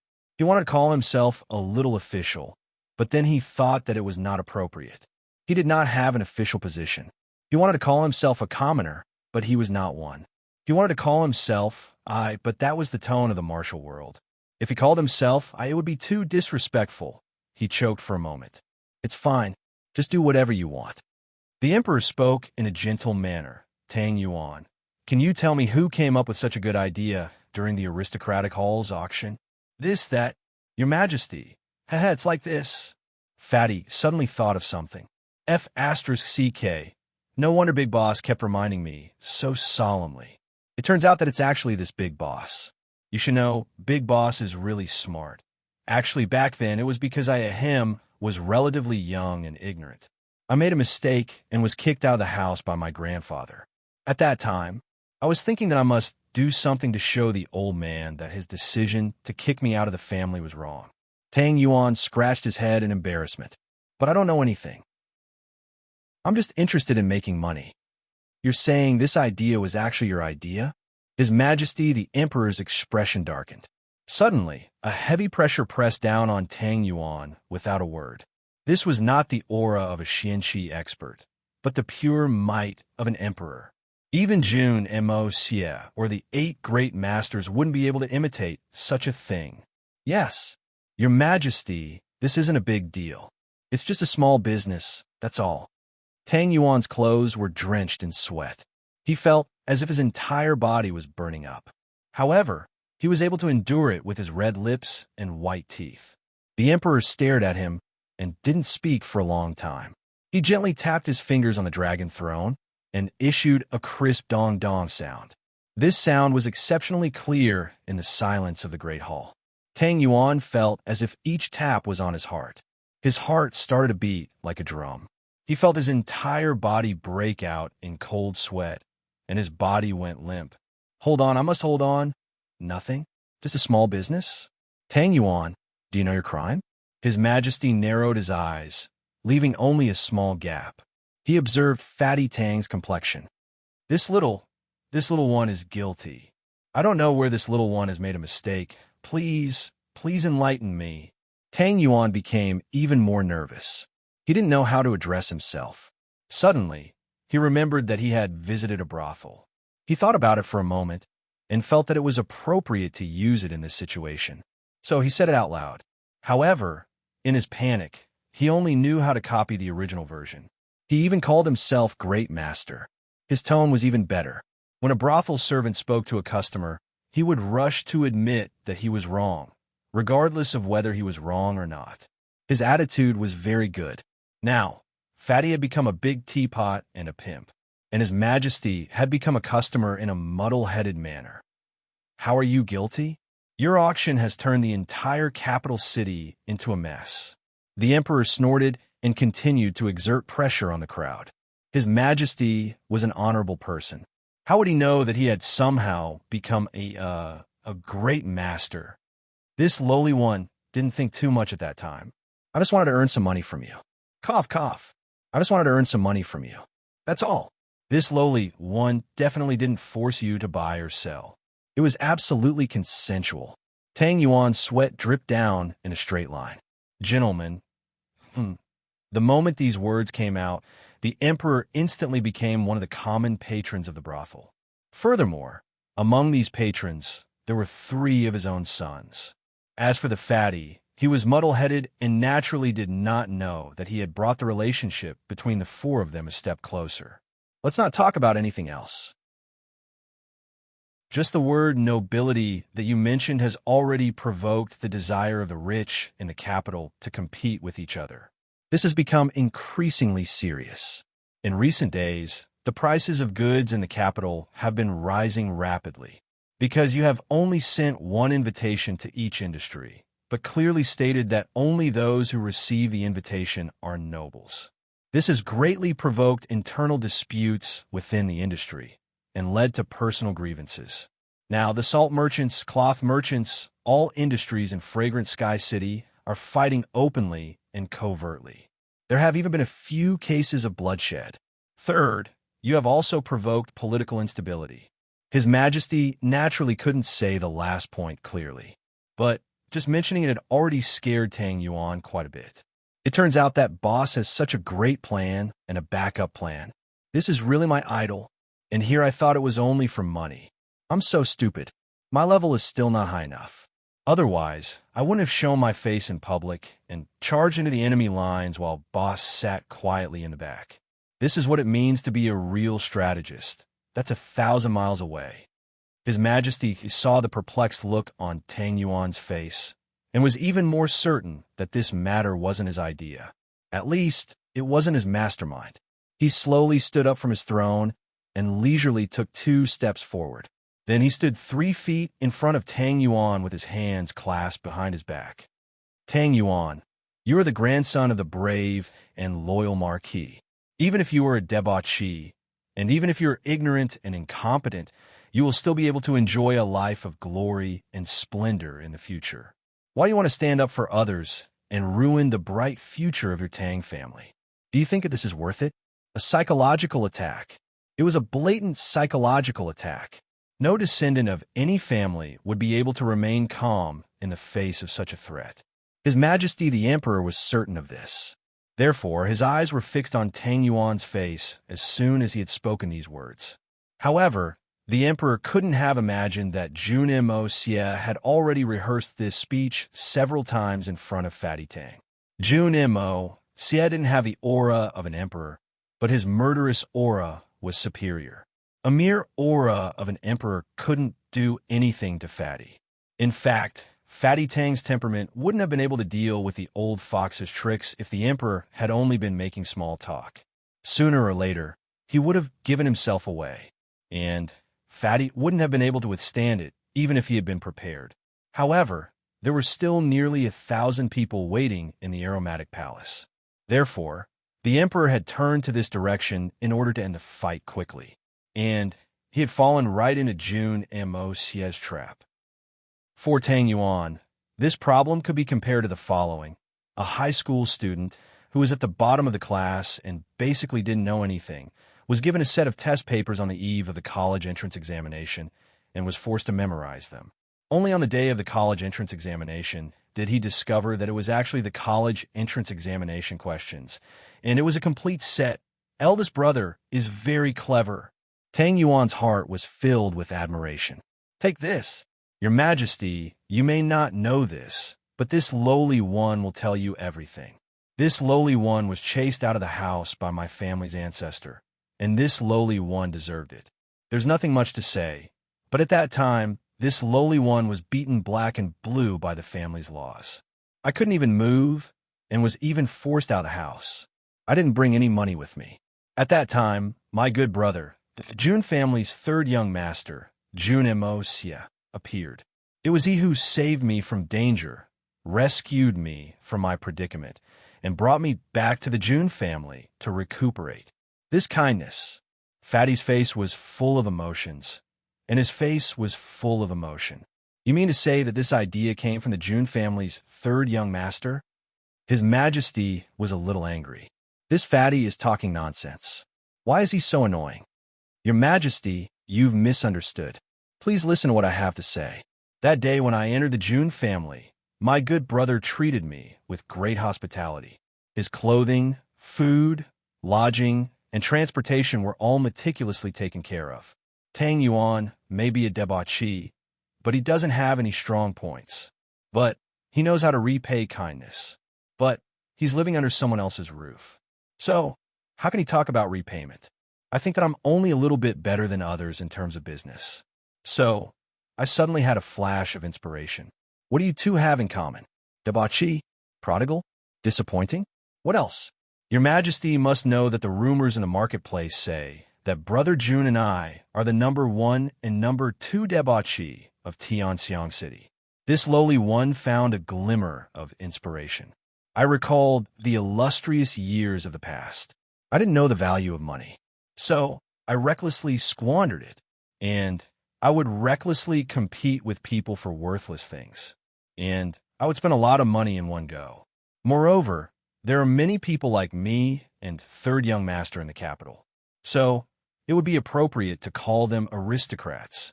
So, how can we be debauches if we aren't aristocrats? This can be regarded as a way to make money. In any case, these people don't take money seriously. It's quite a coincidence that this lowly one got to know the world's number 1 wine expert, Song Shang. And I got his approval. And the aristocratic hall got his secret wine. And these coincidences have led to today's situation. If your Majesty has any questions, then Tang Yuan is willing to answer them one by one. Fatty spoke in one breath. He didn't know whether it was because he had spoken smoothly or because the emperor's attitude had already been predicted by the young Master Jun. However, Fatty wasn't as scared as he had been before. So, how could the emperor be willing to let go of this matter so easily? So, he asked every question in detail. Fatty already had a plan in his mind.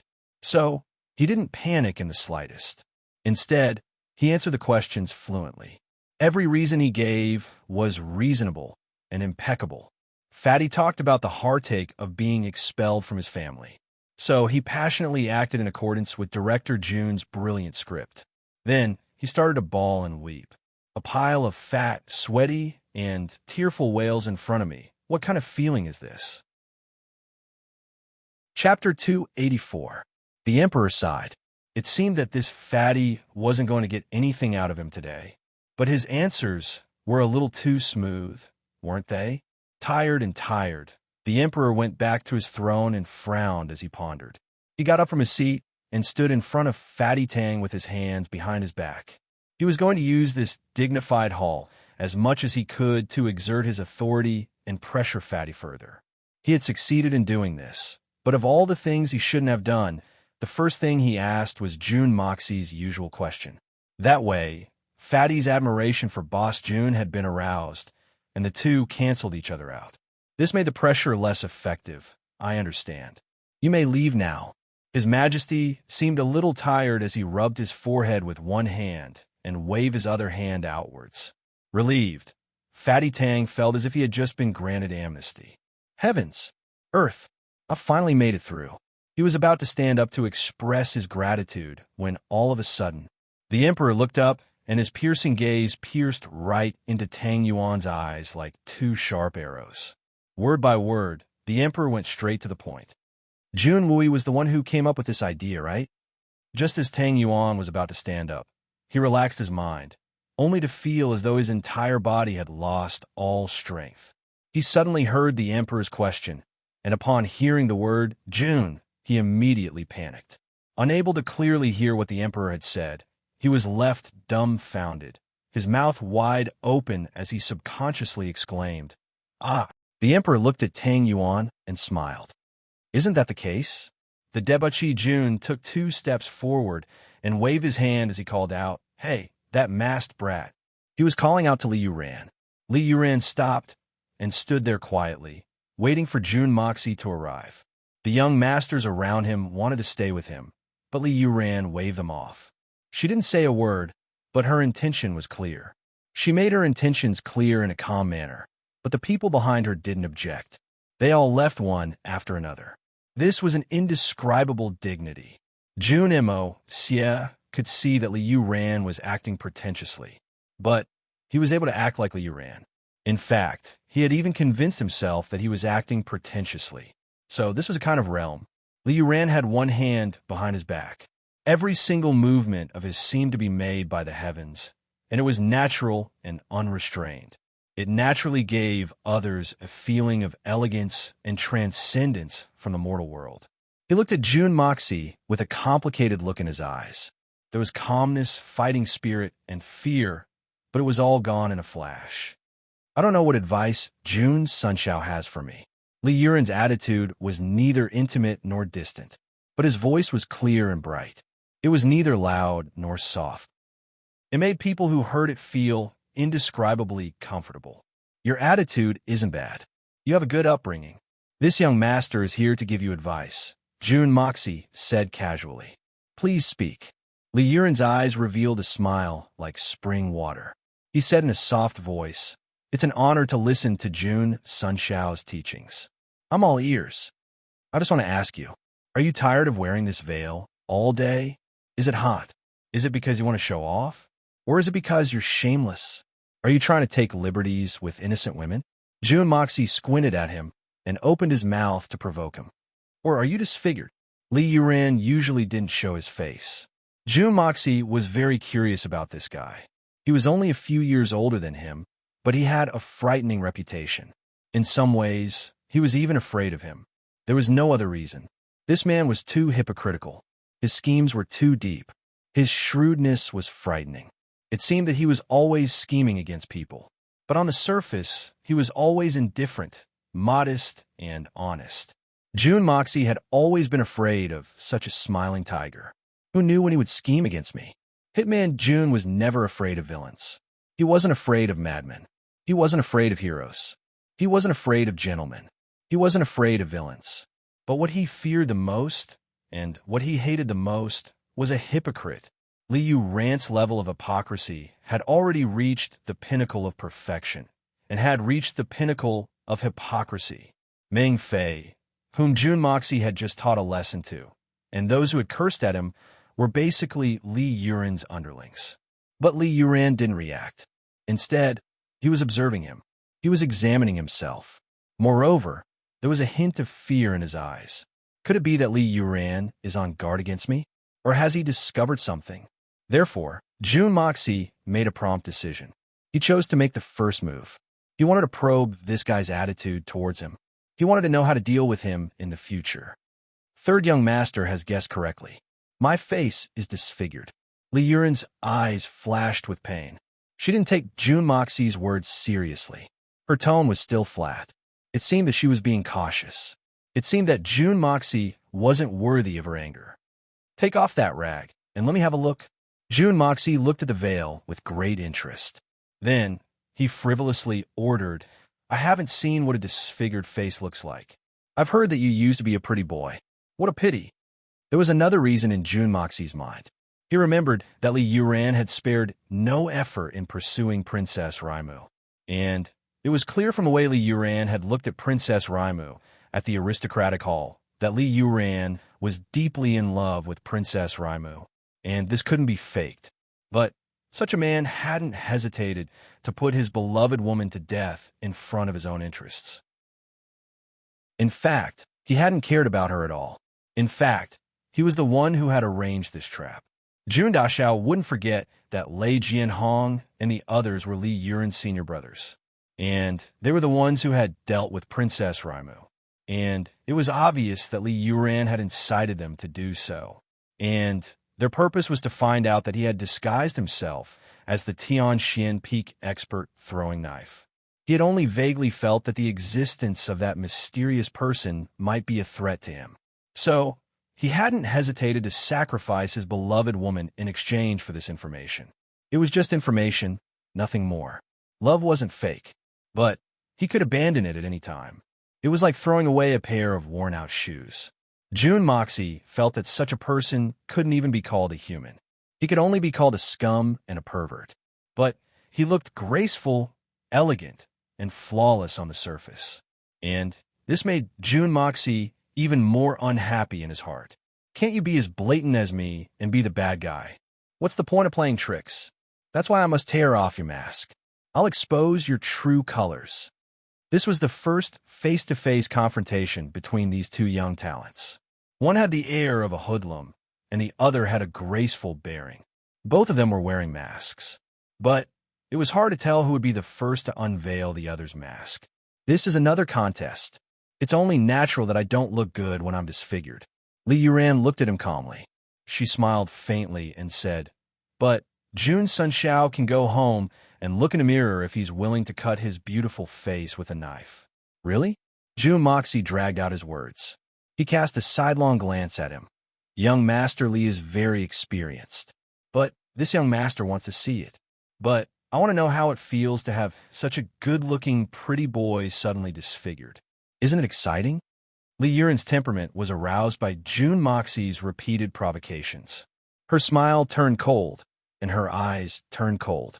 She said, "It's indeed very exciting. It's a very refreshing feeling. If Jun Sunxiao can't bear to do it, I can help him. I'll make third young master feel like dying." Ha ha ha. Jun Moxie laughed. He patted Li Yuren's shoulder and said loudly, "So, young Master Yuran is also a kindred spirit. I didn't know about it before, and I've missed out on many good things. Brother Yuran is really good. You've seen through my thoughts with just a few words. You've reminded me of the beautiful times I spent in the Spirit Fog Lake. Ha ha. Since we're all bosom friends of the Flower Kingdom, I wonder when Brother Yuran will teach me a few tricks?" Even those who had walked far away turned their heads to look at them.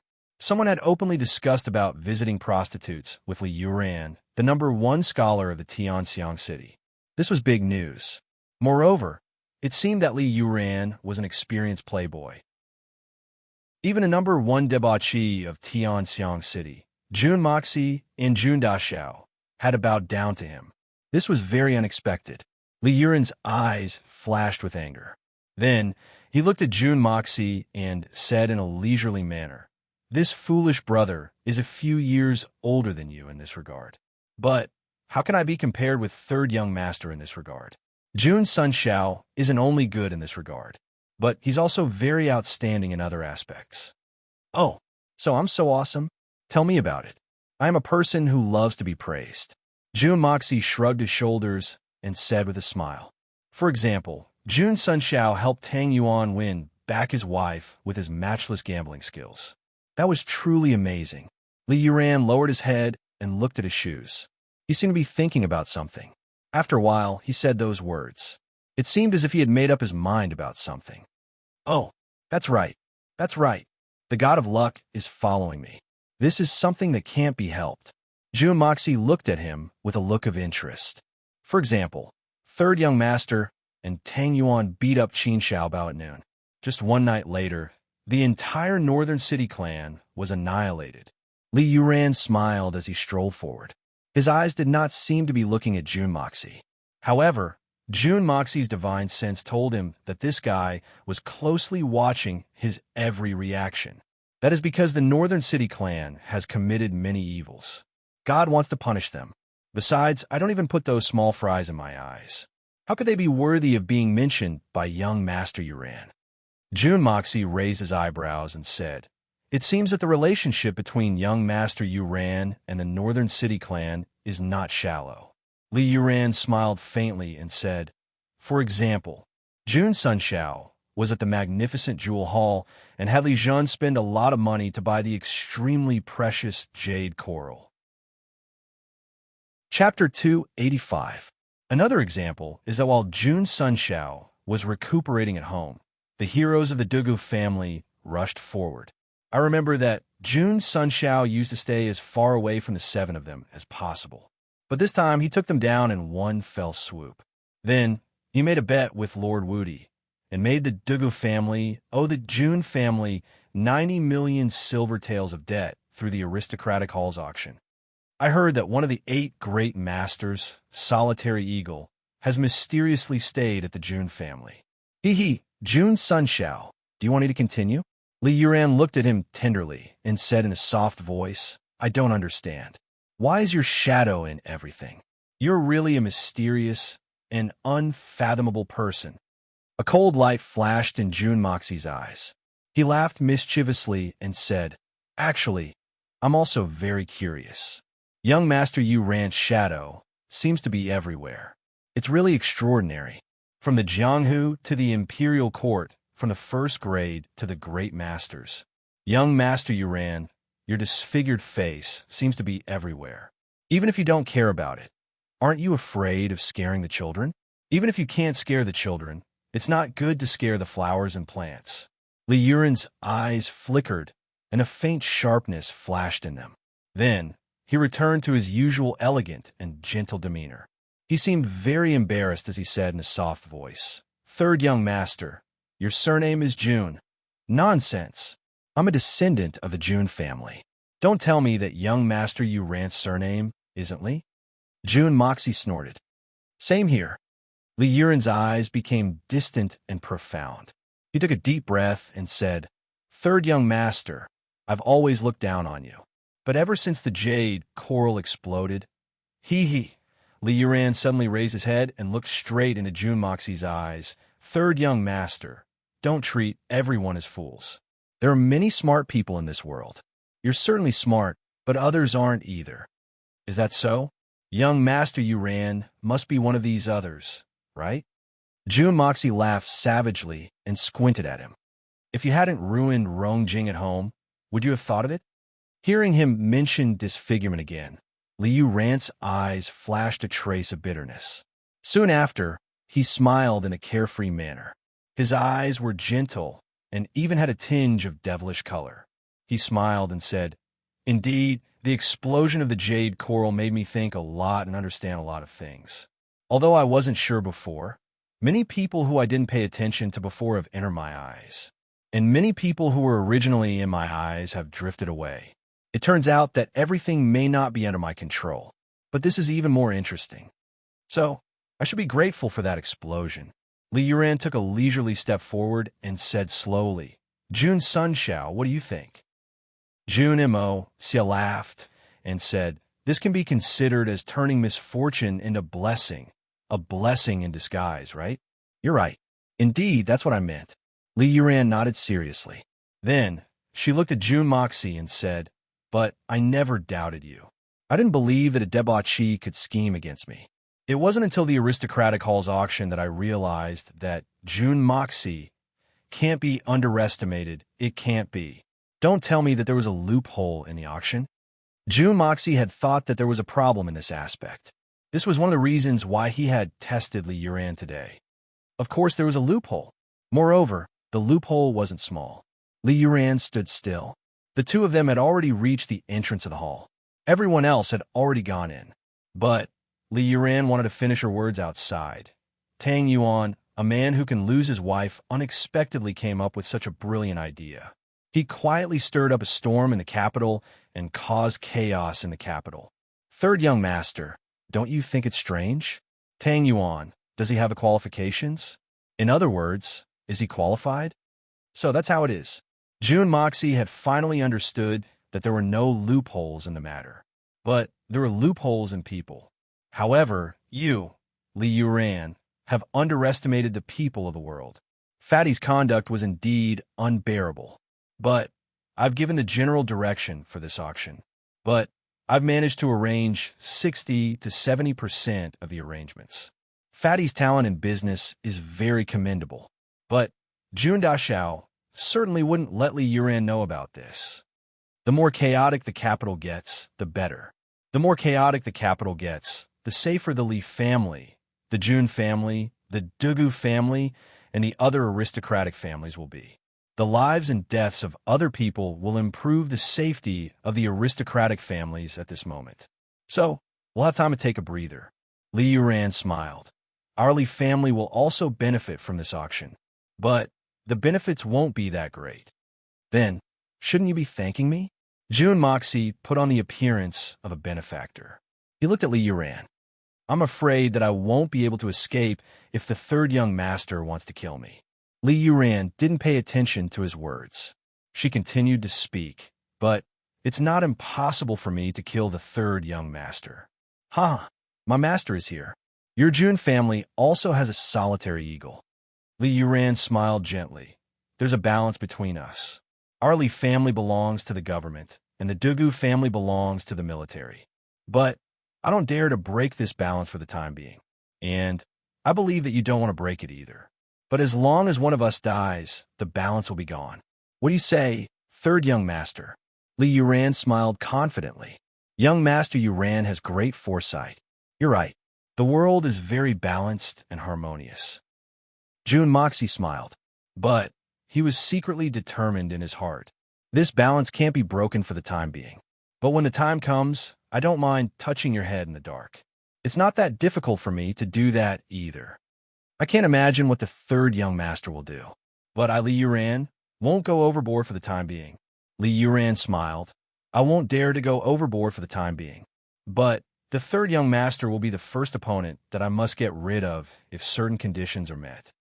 Li Yuran's words were very serious and solemn. Rather than saying it was a polite remark, it would be better to say that it was a promise. Given Li Yuran's character, these words could already be said to be very open and honest and very magnanimous. I believe you. The corners of Jun Moxie's mouth crooked. He added 2 words in his heart. It'll be strange. If Li Yuran had the opportunity to get rid of him without anyone suspecting him, Jun Moxie didn't doubt that he would kill him without any hesitation. It would be the same if he were in Li Yuran's shoes. But the current situation was just as Li Yuran had said. The 2 of them were the Li family's and the Jun family's biggest hope. This balance couldn't be broken. Otherwise, Li Yuran would have died in the hands of Jun Moxie, and Jun Moxie wouldn't be in the mood to chat with him. So, we might as well have some fun. Li Yuran didn't know whether she believed Jun Moxie or not. The corners of her mouth slightly crooked. She smiled and said, with the third young master's current ability, he wasn't as relaxed as you ran in the past few years. Speaking of which, the 2 of us can be said to be in the same boat. We're both pitiful people who didn't have a childhood. So, we've never had fun. So, we might as well make up for it. Don't you think we can have a playmate? Li Yuran seemed to be very interested in this question. Jun Moxie coughed. He thought, I may not have had a childhood like you, but Jun Moxie's childhood was much more colorful than yours. Do you want to play with murder? Or do you want to play with arson? Jun Moxie smiled mischievously. Murder and arson can be considered kind of fun. Li Yuran tilted her head and thought for a moment. She seemed to be looking forward to it. But we've already played. Then the 2 of them stepped into the hall of cherishing fragrance. The moment they entered the door, Li Yuran said in a low voice, there are very few people in the younger generation who can play with me like this. Moreover, they've repeatedly made me suffer losses. They're very interesting playmates. We might as well continue to play. His eyes were looking at the ground when he said this. His voice was also very low. It seemed as if he was talking to himself. Continue to play? Jun Moxie suddenly burst into laughter. He looked at the hundreds of people who had already arrived in the hall of cherishing fragrance. Then, he shouted in an incomparably vulgar manner. Then, let's continue to play. I'll play with you guys. Everyone sneered in unison. Then, there were the sounds of coquettish pouting and low laughter. It turned out that the side of the great hall had become the country of cherishing fragrance. All the beauties and talented women had gathered together in the hall. A fragrant wind had lingered in the air, and June Moxie clearly felt that there were two pairs of eyes that were as bright as autumn waters. They were calmly gazing at him. Li Yuran heard June Moxie's roguish tone. She couldn't help but silently smile. A bright light flashed at her eyes.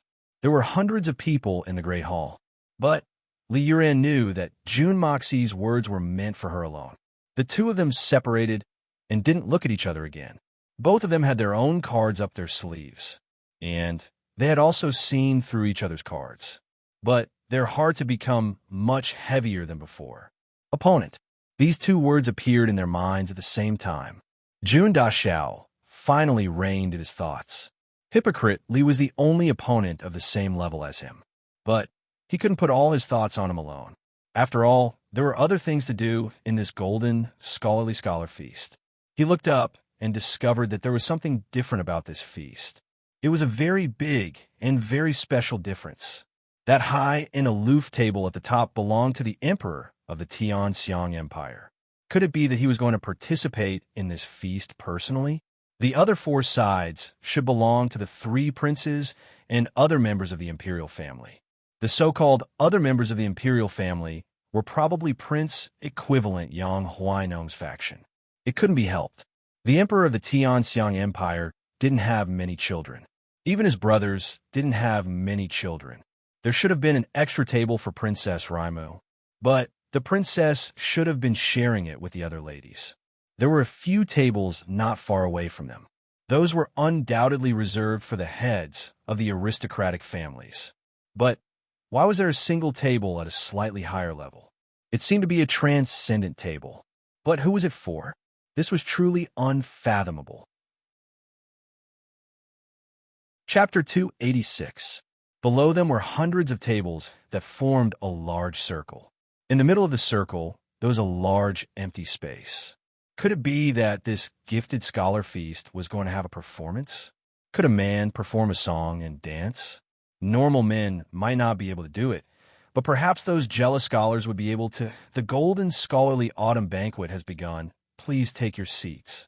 Jun Mo Xie followed a servant and sat down at the Jun family's table. He looked up and saw a man looking at him. It was Li Yuran. Young Master Li didn't have the leisure to look around like the young Master Jun. Instead, he had been paying attention to the debauchee Jun the entire time. So, he smiled faintly when he saw Jun Mo Xie looking at him. Then, he raised his empty glass in greeting. Jun Moxie snorted as he sat down and crossed his legs. This was the Jun family's trademark debauchee move. There was a faint fragrance coming from behind him. He didn't need to look to know that this was the fresh fragrance of a young girl. Although it was rare, it was not unfamiliar. Jun Dashao had tasted it many times around Dugu Xiaoyi. It seemed that the Dugu family was behind him. Jun Mo Xie didn't turn his head, but he could clearly feel that a pair of eyes were staring at him from behind. A pair of limpid autumn eyes were also looking at him from the upper seats. Jun Mo Xie raised his eyebrows and looked up to see Princess Ling Meng's blushing cheeks. She had turned her head to look at him. What's wrong with this woman? She couldn't have fallen for me, could she? Although the blood oath she made last time was quite serious, I really didn't take it seriously. As he thought of this, he suddenly felt a pain in his waist. Who could have hidden their murderous aura so well that they were able to sneak up on him without him noticing? When he turned around, he saw that it was Dugu Xiaoyi who had come over to talk to him. She saw that he and Princess Ling Meng were exchanging flirtatious glances. So, she pinched him hard. Jun Moxie gritted his teeth. How can I be bullied by a woman? Jun Dashao didn't even turn his head as he reached behind him. He didn't know where he touched, but he pinched it hard as revenge.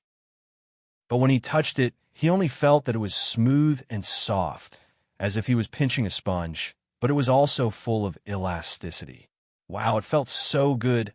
Dugu Xiao, he cried out in alarm. Jun Mo Xie exclaimed in admiration. His face was thicker than the walls of the city, and his face turned red as he withdrew his hand like lightning. However, everyone's eyes were focused on him, and it was clear that they had seen this scene. They saw that the little girl was standing there with a red face. Her posture was quite strange. She wanted to rub the place where she had been pinched, but she was too embarrassed to do so. In fact, she was so embarrassed that her eyes were almost welling up with tears. It turned out that June Moxie had pinched her fragrant buttocks. This was June Dashao. If it had been someone else, the little girl would have used a knife. In an instant, the sounds of discussion rose from all directions. There were sounds of hissing, sighs, and contemptuous sneers. At the same time, the entire hall was filled with rolling eyes. He didn't forget to flirt with a woman on such a serious occasion.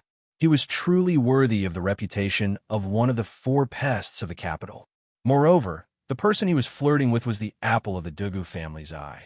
So, he was even more audacious. The little girl had rushed over to talk to him.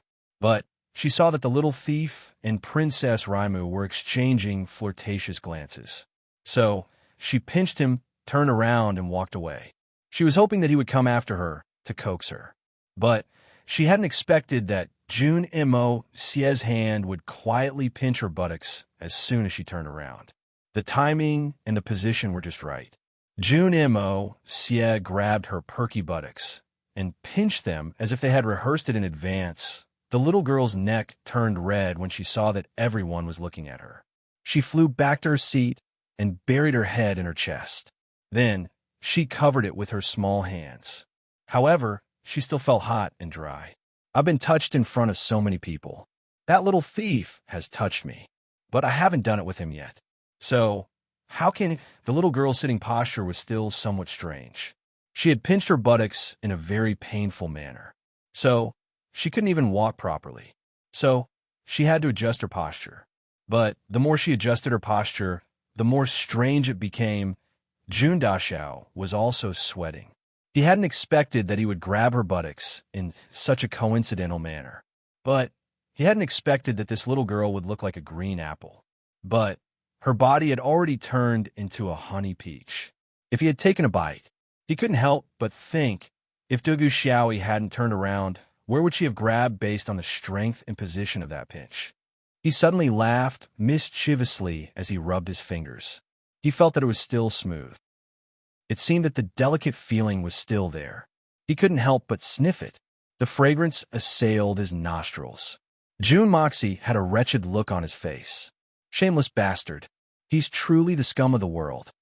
The few old masters present were so angry that their faces turned red, and their goat-like beards curled upwards. They were not ashamed of third young Master June's vulgar behavior, but were instead proud of it. They wished they could chop off this little thief's hand. The group of youngsters looked at June Moxie with infinite contempt. They cursed him in their hearts. But each and every one of them secretly rubbed their fingers. They were fantasizing about how good it would be if they could touch it. After all, it was one of the two great beauties of Tianxiang City. The guy had a look of enjoyment on his face. He was sniffing his fingers. It seemed very comfortable, very fragrant. Princess Raimu, who was sitting a few tables away, suddenly felt her buttocks go numb. Her pretty face turned red, and she snorted. She felt a faint sense of jealousy in her heart.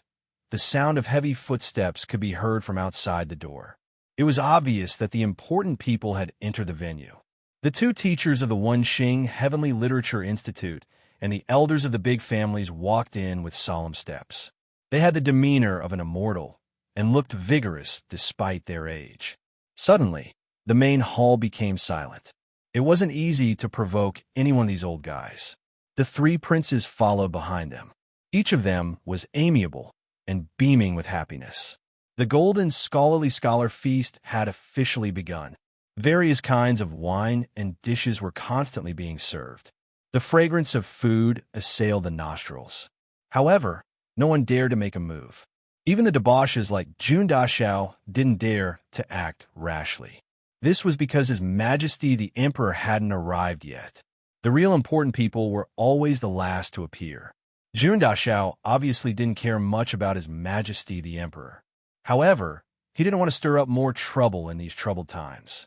A slow and heavy voice was heard from outside the hall while everyone was sitting still. It was solemn and respectful. Everyone craned their necks to look. They saw a certain fatty being led by a eunuch. He was walking towards them. It was Tang Yuan. Everyone was startled. Then they burst into laughter. Tang Wanli suddenly stood up. His face was full of anger. Evil creature, are you crazy? They saw that Tang Yuan's face was full of absent-mindedness. He was like a walking corpse. He walked step by step in a stupefied manner. The most outrageous thing was that he was carrying a chair on his back. It seemed as if the chair had grown from his buttocks after being questioned by His Majesty the Emperor, although he didn't implicate Jun Moxie. His Majesty the Emperor thought himself clever and put the blame on Jun Wui. In Fatty Tang's eyes, wasn't this the same thing? This was a big deal. This was the only thought in Fatty's mind. Tang Yuan stood up absent-mindedly when he heard the Emperor's order for him to leave. He actually forgot to salute and bid farewell. His buttocks were a little too big, and the chair was a little too small. When he stood up, the chair also stood up and directly stuck to his buttocks. Along the way, Tang Yuan was absent-minded, and his mind was preoccupied. Compared to his weight, the chair was really insignificant. Until now, he had not noticed it at all. Hearing everyone's laughter and his grandfather's reprimand, Tang Yuan seemed to wake up from a dream. He opened his eyes and saw that he had arrived at Cherishing Fragrance Hall. His face was full of tears like a child who had been wronged. Ha ha! Young Master Tang is indeed an expert. He's different from the rest. He was afraid that there wouldn't be a seat here. So, he brought a chair with him. It's amazing. Meng Haizhou wasn't willing to let go of this opportunity. Everyone's laughter grew louder as soon as these words were spoken. Tang Wan Li's old face turned purple. He jumped down from a chair and smashed it into pieces. His white beard fluttered in the wind as he looked around. Everyone who met his gaze couldn't help but stop laughing and lower their heads. Tang Wanli sighed as he saw his grandson in such a daze. He felt very distressed. I know that something has happened at His Majesty's place.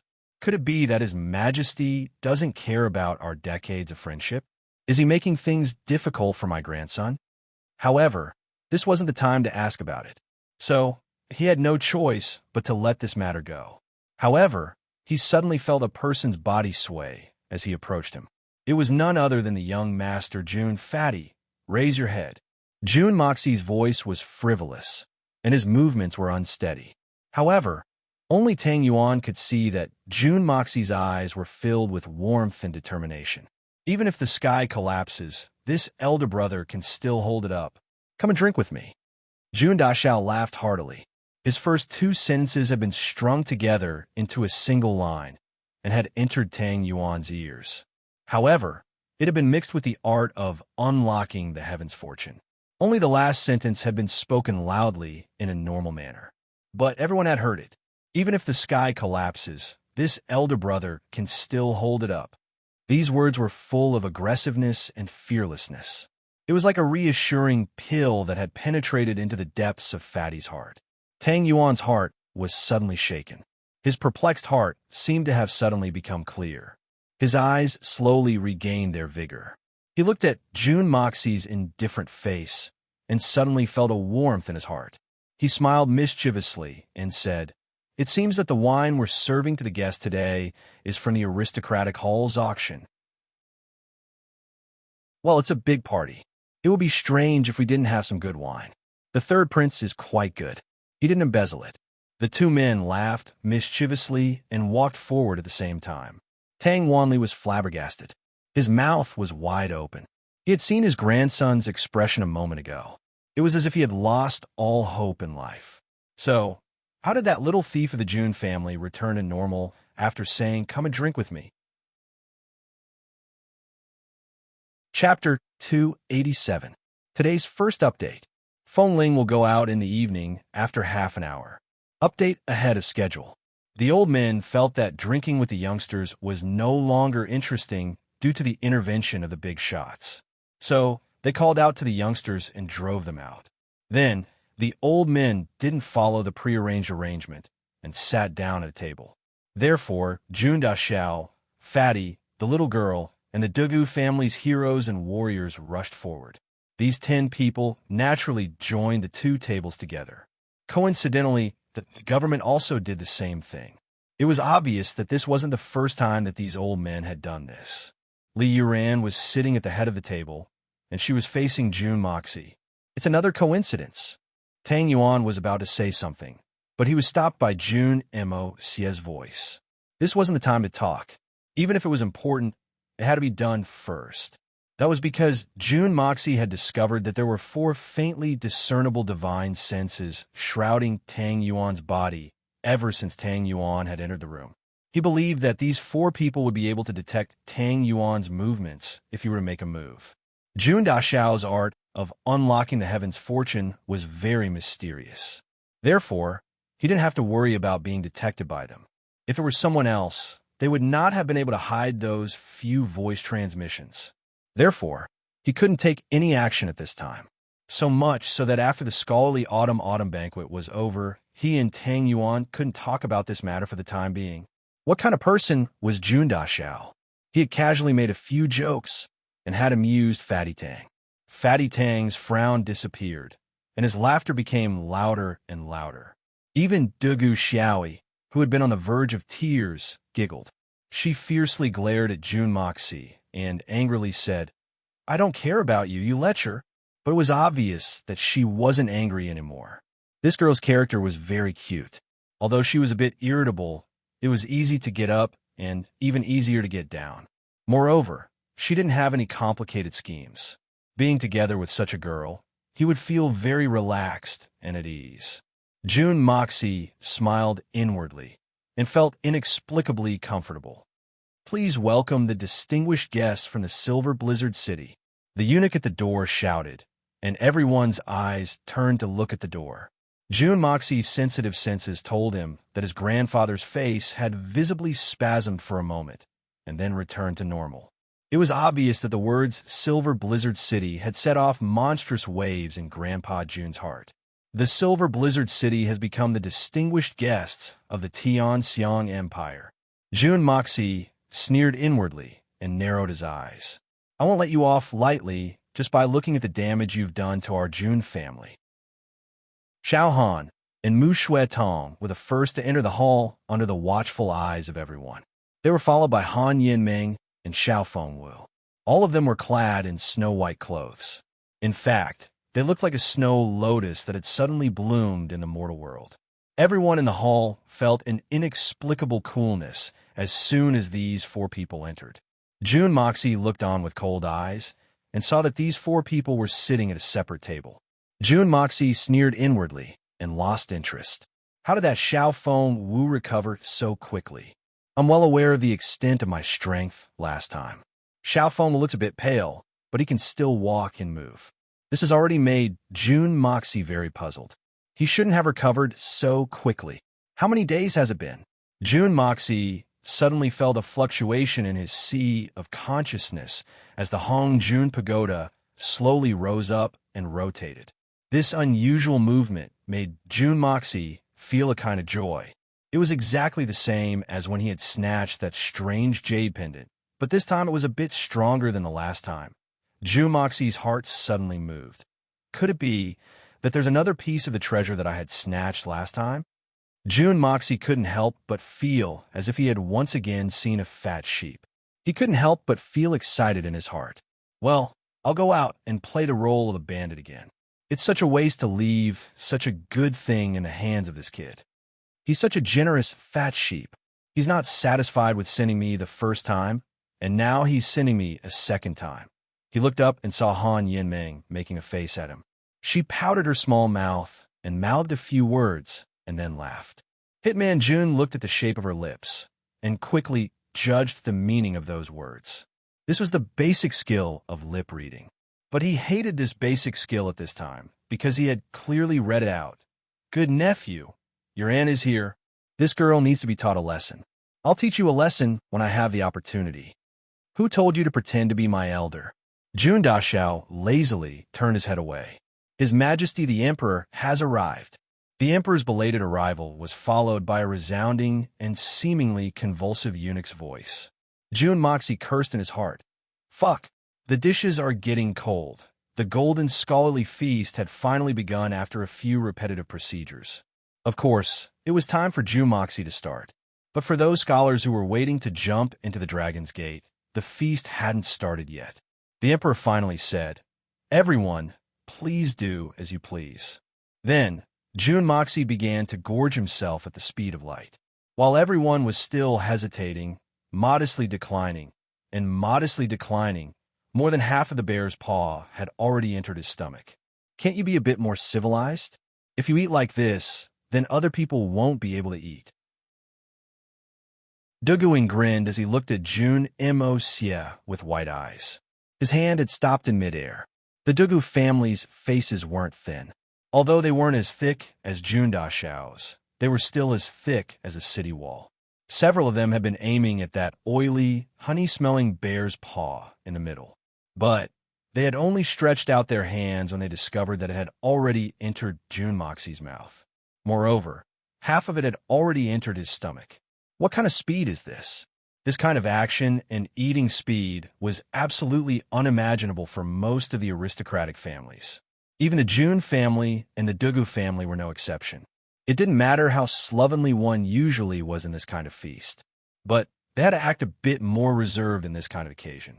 Even if they had to act a bit, they would have to act a bit more reserved. Who wouldn't want to eat and drink this much? This was also the main reason why the Dugu brothers had acted a bit later than June Dashao. However, this unwritten rule was destined to be unsuitable for June Moxie.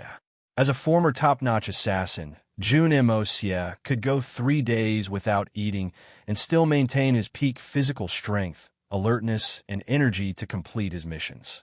Conversely, he could also eat 3 days' worth of food for an ordinary person, or even more. Moreover, young Master June had come here to show that he was a debauchee. So, only a fool wouldn't eat quickly if he wasn't able to show off his debauchee in such a logical manner. Moreover, he was able to eat to his heart's content. Civilized? How much is it worth? June Moxie snorted and smiled. Then, he reached out and took the small bowl of greasy and somewhat transparent soup. He poured half of it into the little girl's bowl and was about to give the rest to Tang Yuan. But then he saw several hairy hands reaching out to snatch it. So, he hurriedly raised the bowl and tilted it downwards. Then, he opened his mouth wide and poured the soup into his stomach with a schwa sound. It was as if a river had flowed backwards. Then, he gurgled and couldn't help but frown. It's cooked too badly. I didn't even chew it. June Dashao naturally knew what was good. He could smell that this was pure tiger penis soup. It was very nutritious. Tang Yuan raised his bowl to receive the soup. The heroes and legends rushing forward brothers' eyes were perfectly round. It seemed as if they were about to explode with rage. The people at the other tables hadn't even moved their chopsticks, but the best food on their table was all gone. That brat who had gotten the advantage was still talking nonsense. What kind of person was this? We were people who had been in the army, but we weren't as fast as him. Is your F asterisk king throat straight? F asterisk CK. So fast. Why didn't you choke to death? The 7 brothers cursed together. What kind of soup is this? Is there need to snatch it like this? Dugu Xiaoyi's big eyes narrowed into a crescent moon. She felt extremely happy. There were 10 people at the table, but older brother Moxie only gave her a bowl. What did this mean? What did this mean? What did this mean? The little girl was quite satisfied. She picked up the bowl and took a sip. She felt that there was a slight fishy smell, but there were pieces of carrot-sized strips inside. When she chewed, it was quite tasty. The more she chewed, the more fragrant it became. I'll just eat your food. As long as it's delicious, I don't care what it is. June Moxie was startled. He stretched out his hand, and another guy snatched a plate of crab and placed it in front of Dugu Xiaoyi. Eat this. The 7 Dugu brothers were greatly shocked just now, but now they were all dumbfounded. It was only now that they remembered that they were fighting for food. So, they immediately fought with Tang Yuan. Under June Dashao's lead, Fatty Tang, who had only held back for a moment, didn't dare to be negligent. He was an expert in the art of eating. Even though the Dugu brothers were from the military school and ate at an extremely fast speed, they were still no match for this brother. Fatty started to attack from both sides. He created whatever he saw. In a split second, the table had become a mess of dishes and bowls. The table that was originally full was now empty in the middle. Everyone was using their hands to support the table. There were several dishes in their arms. Each of them had a vigilant look in their eyes as they buried their heads in their food. Suddenly, they realized that there was not the slightest movement around them. So, they looked up in confusion. But they saw that everyone's eyes were fixed on this table. Everyone's eyes were widened in shock, and their faces were filled with disbelief. The other tables hadn't even started yet. But this table was already empty. Dugu Zong Hung, Jun Zhan Tian, and Tang Wanli were shocked. Their faces had turned red. The other old men looked at them meaningfully. They couldn't wait to grab these shameful people and beat them up. Old Jun, I finally believe that Jun Sun Shao is indeed a direct descendant of the Jun family. It can't be faked. Even though he hasn't stepped onto the battlefield, he already has the characteristics of a military disciple. The Murong family's patriarch, Murong Fengyun, shook his head. His expression was somewhat serious. The meaning behind his words was thought-provoking. It's good that you know. Jun Zhan Tian glared at him. The other old men were not happy. They asked, "Brother Murong, why do you think so? Look at this." Murong Fengyun pointed at Jun Moxie, who had 2 hands and 1 mouth, and said, "This brat's shameless appearance is very similar to Jun Zhan Tian's style in the past. This old man would be blind if he couldn't see it." The entire hall roared with laughter. The corner of the emperor's mouth twitched. He coughed in a low voice. He didn't want to disturb the banquet because of these youngsters' nonsense. So, he raised his wine cup and expressed his gratitude. Everyone stood up and expressed their gratitude in unison. The curtains of the golden scholarly feast officially opened as the #1 expert of Tianxiang led the first cup of wine into their stomachs. Everyone knew that the next event would be a competition of talents, and all the civil and military officials present were the judges. Chapter 288. Today's the second update. I'm going out to drink wine, and Bird, I haven't left this neighborhood for more than half a month. He coughed lightly twice, and the doddering instructor of the Wenxing Heavenly Literature Institute, Mei Gao Jia, stood up in a trembling manner. He first saluted the emperor, and then made a bow with his hands clasped in front of him. "Your Majesty, ladies and gentlemen, this golden scholarly scholars feast is held on the double ninth festival. This is a good time of life. This old man represents the thousands of students of the Wenxing Heavenly Literature Institute to congratulate your Majesty for many autumns and 10,000 generations. May the heavens bless our Tianxiang, and may our people prosper and prosper.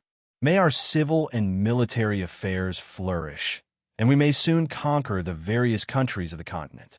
Then, we may unify the world and benefit the common people. Today's feast is all thanks to your Majesty's vast and mighty grace. Apart from imperial examinations, you are not sticking to a single pattern. Instead, you're promoting talented people. This is my..." He was long-winded and long-winded, but he only got to the point of passing the door. He was about to enter the main topic when a voice suddenly complained in a low voice, "This is a magnificent imperial feast. We haven't even eaten a few mouthfuls of food, and it's already finished. This is too unjustifiable. Fatty, I understand that you have a big stomach, but shouldn't you also understand the few of us? How can you eat like this? The dishes on the table have almost been finished by you in such a short time." This voice didn't sound very loud. In fact, it seemed as if he had deliberately lowered his voice. But no one in the great hall spoke a word at this time. Everyone was holding their breath in silence. In fact, it was so quiet that even a pin drop could be heard. Everyone had heard this voice clearly, and a strange expression appeared on their faces. The one who had spoken was Jun Moxie. Jun Dashao had the intention of stirring things up, so he naturally wouldn't let go of such a good opportunity. As for Tang Yuan, he was holding half a crab in his hand. He looked at Jun Moxie with a stunned expression on his face. It seemed as if he had been greatly wronged. "Eldest brother, who ate more between the two of us? I ate a lot, but I couldn't catch up to you by half. Aren't your words too heartless?" Mei Gao Jie was in the middle of giving his speech with deep emotion, but he was suddenly interrupted by this noise. He couldn't help but get angry. The topic that had been interrupted had been spoken by such a shameless person. And that person had become even more furious. His lips were trembling as he was about to rebuke this person. But he heard a rough voice that sounded like a broken gong. I've seen shameless people, but I've never seen such a shameless person. He obviously ate all the good stuff himself, but he still has the nerve to frame others for eating too much. What kind of person is this? It was Du Guing. Du Guing had always been indignant about not being able to snatch the bear's paw, so of course he had to stand up and express his dissatisfaction. He did not deliberately speak loudly, but this man was tall and strong, so even if he spoke at a normal volume, it was no different from a normal person shouting loudly. In addition to Jun Dashao's mischief, the entire audience naturally heard it. In terms of the level of noise, it was even higher than Jun Dashao's. When Jun Moxie saw that someone was helping him, he became even more excited. He curled his lips and said, "How can I not eat quickly? Damn it. Other families come with only 1 or 2 people. But your family is different. You have more than a dozen people in your family, and all of them are plump and strong. Moreover, they're all sitting at the same table. So, I reckon that I won't even get to drink the soup if I don't eat quickly." Fatty Tang hastily stood up with great difficulty and tried to smooth things over. "Third young master, there's nothing wrong with this. After all, he doesn't need to pay for this meal." Even the aloof and remote emperor couldn't help but let out a strange pff sound as soon as these words were spoken. Those old men were laughing in an evil manner. Only Du Zongheng was glaring at Fatty. It seemed as if he wanted to eat him alive. Suddenly, the solemn hall was filled with the sounds of people covering their mouths and laughing. Mei Gao Jie's entire body trembled in anger. He was about to speak when a strange voice ridiculed him. The Jun family's people are so arrogant and despotic. Their reputation is well-deserved. Everyone was surprised. They looked towards the source of the voice and saw that the person who had spoken was dressed in white. He was seated in the seat of honor. He was the distinguished guest of this banquet, Xiao Fengwu from the Silver Blizzard City. Xiao Fengwu was naturally aware of the matter between his uncle Xiao Han and the Jun family's young master. Moreover, the little Princess Han Yinming had been proudly claiming that she had recognized a junior ever since she had returned from the Jun family. This had made the possessive Xiao Dashao very uncomfortable. Therefore, he had taken the initiative to ridicule Xiao Fengwu. "This is?" Jun Moxie acted as if he didn't know him. "My surname is Xiao. I'm from the Silver Blizzard City's Xiao family. My name is Xiao Fengwu." Xiao Fengwu's eyebrows twitched as he laughed mischievously. Then he stuck out his chest and unfolded a folding fan in his hand. He slowly waved it twice and swept his gaze over the table of beauties. His movements were very natural and unrestrained. "That's a good name." Li Yuran, who was sitting on one side, spoke up. "Brother Xiao, your name is truly extraordinary. It's like an immortal's aura. The enemy of my enemy is my friend." The Xiao family and the Jun family had a grudge against each other. So, Li Yuran naturally wanted to make use of this opportunity. "Haha, speaking of my name, I do have a history." Xiao Fengwu was very proud of himself. He had been scratched by Li Yuran. So, he explained in detail. "It is said that my mother had a dream on the night of my birth. She dreamt that a phoenix had landed on a parasol tree. Therefore, she named me Fengwu." "That's a heaven-sent name." Li Yuran clapped her hands in admiration. "Haha." Jun Moxie burst into laughter. "What are you laughing at?" Xiao Fengwu looked at him angrily. How could he be interrupted while he was feeling proud of himself? "It's nothing. I'm just thinking that your mother is really good at dreaming. She actually dreamt that a phoenix had landed on a parasol tree. And then, you were named Fengwu. That's a good name. A good name." Jun Moxie tried to hold back his laughter, but he couldn't. He continued to sway back and forth for a while. Then he said, "I'm thinking that if your mother hadn't dreamed of a phoenix in a parasol tree that night, and had instead dreamed of a chicken that had landed on a banana tree, then what would you be called now? You must know that dreams are unpredictable. So, you're very lucky to be called by your current name." His Majesty choked on a mouthful of wine. His face turned red as he coughed. He didn't know whether to laugh or cry.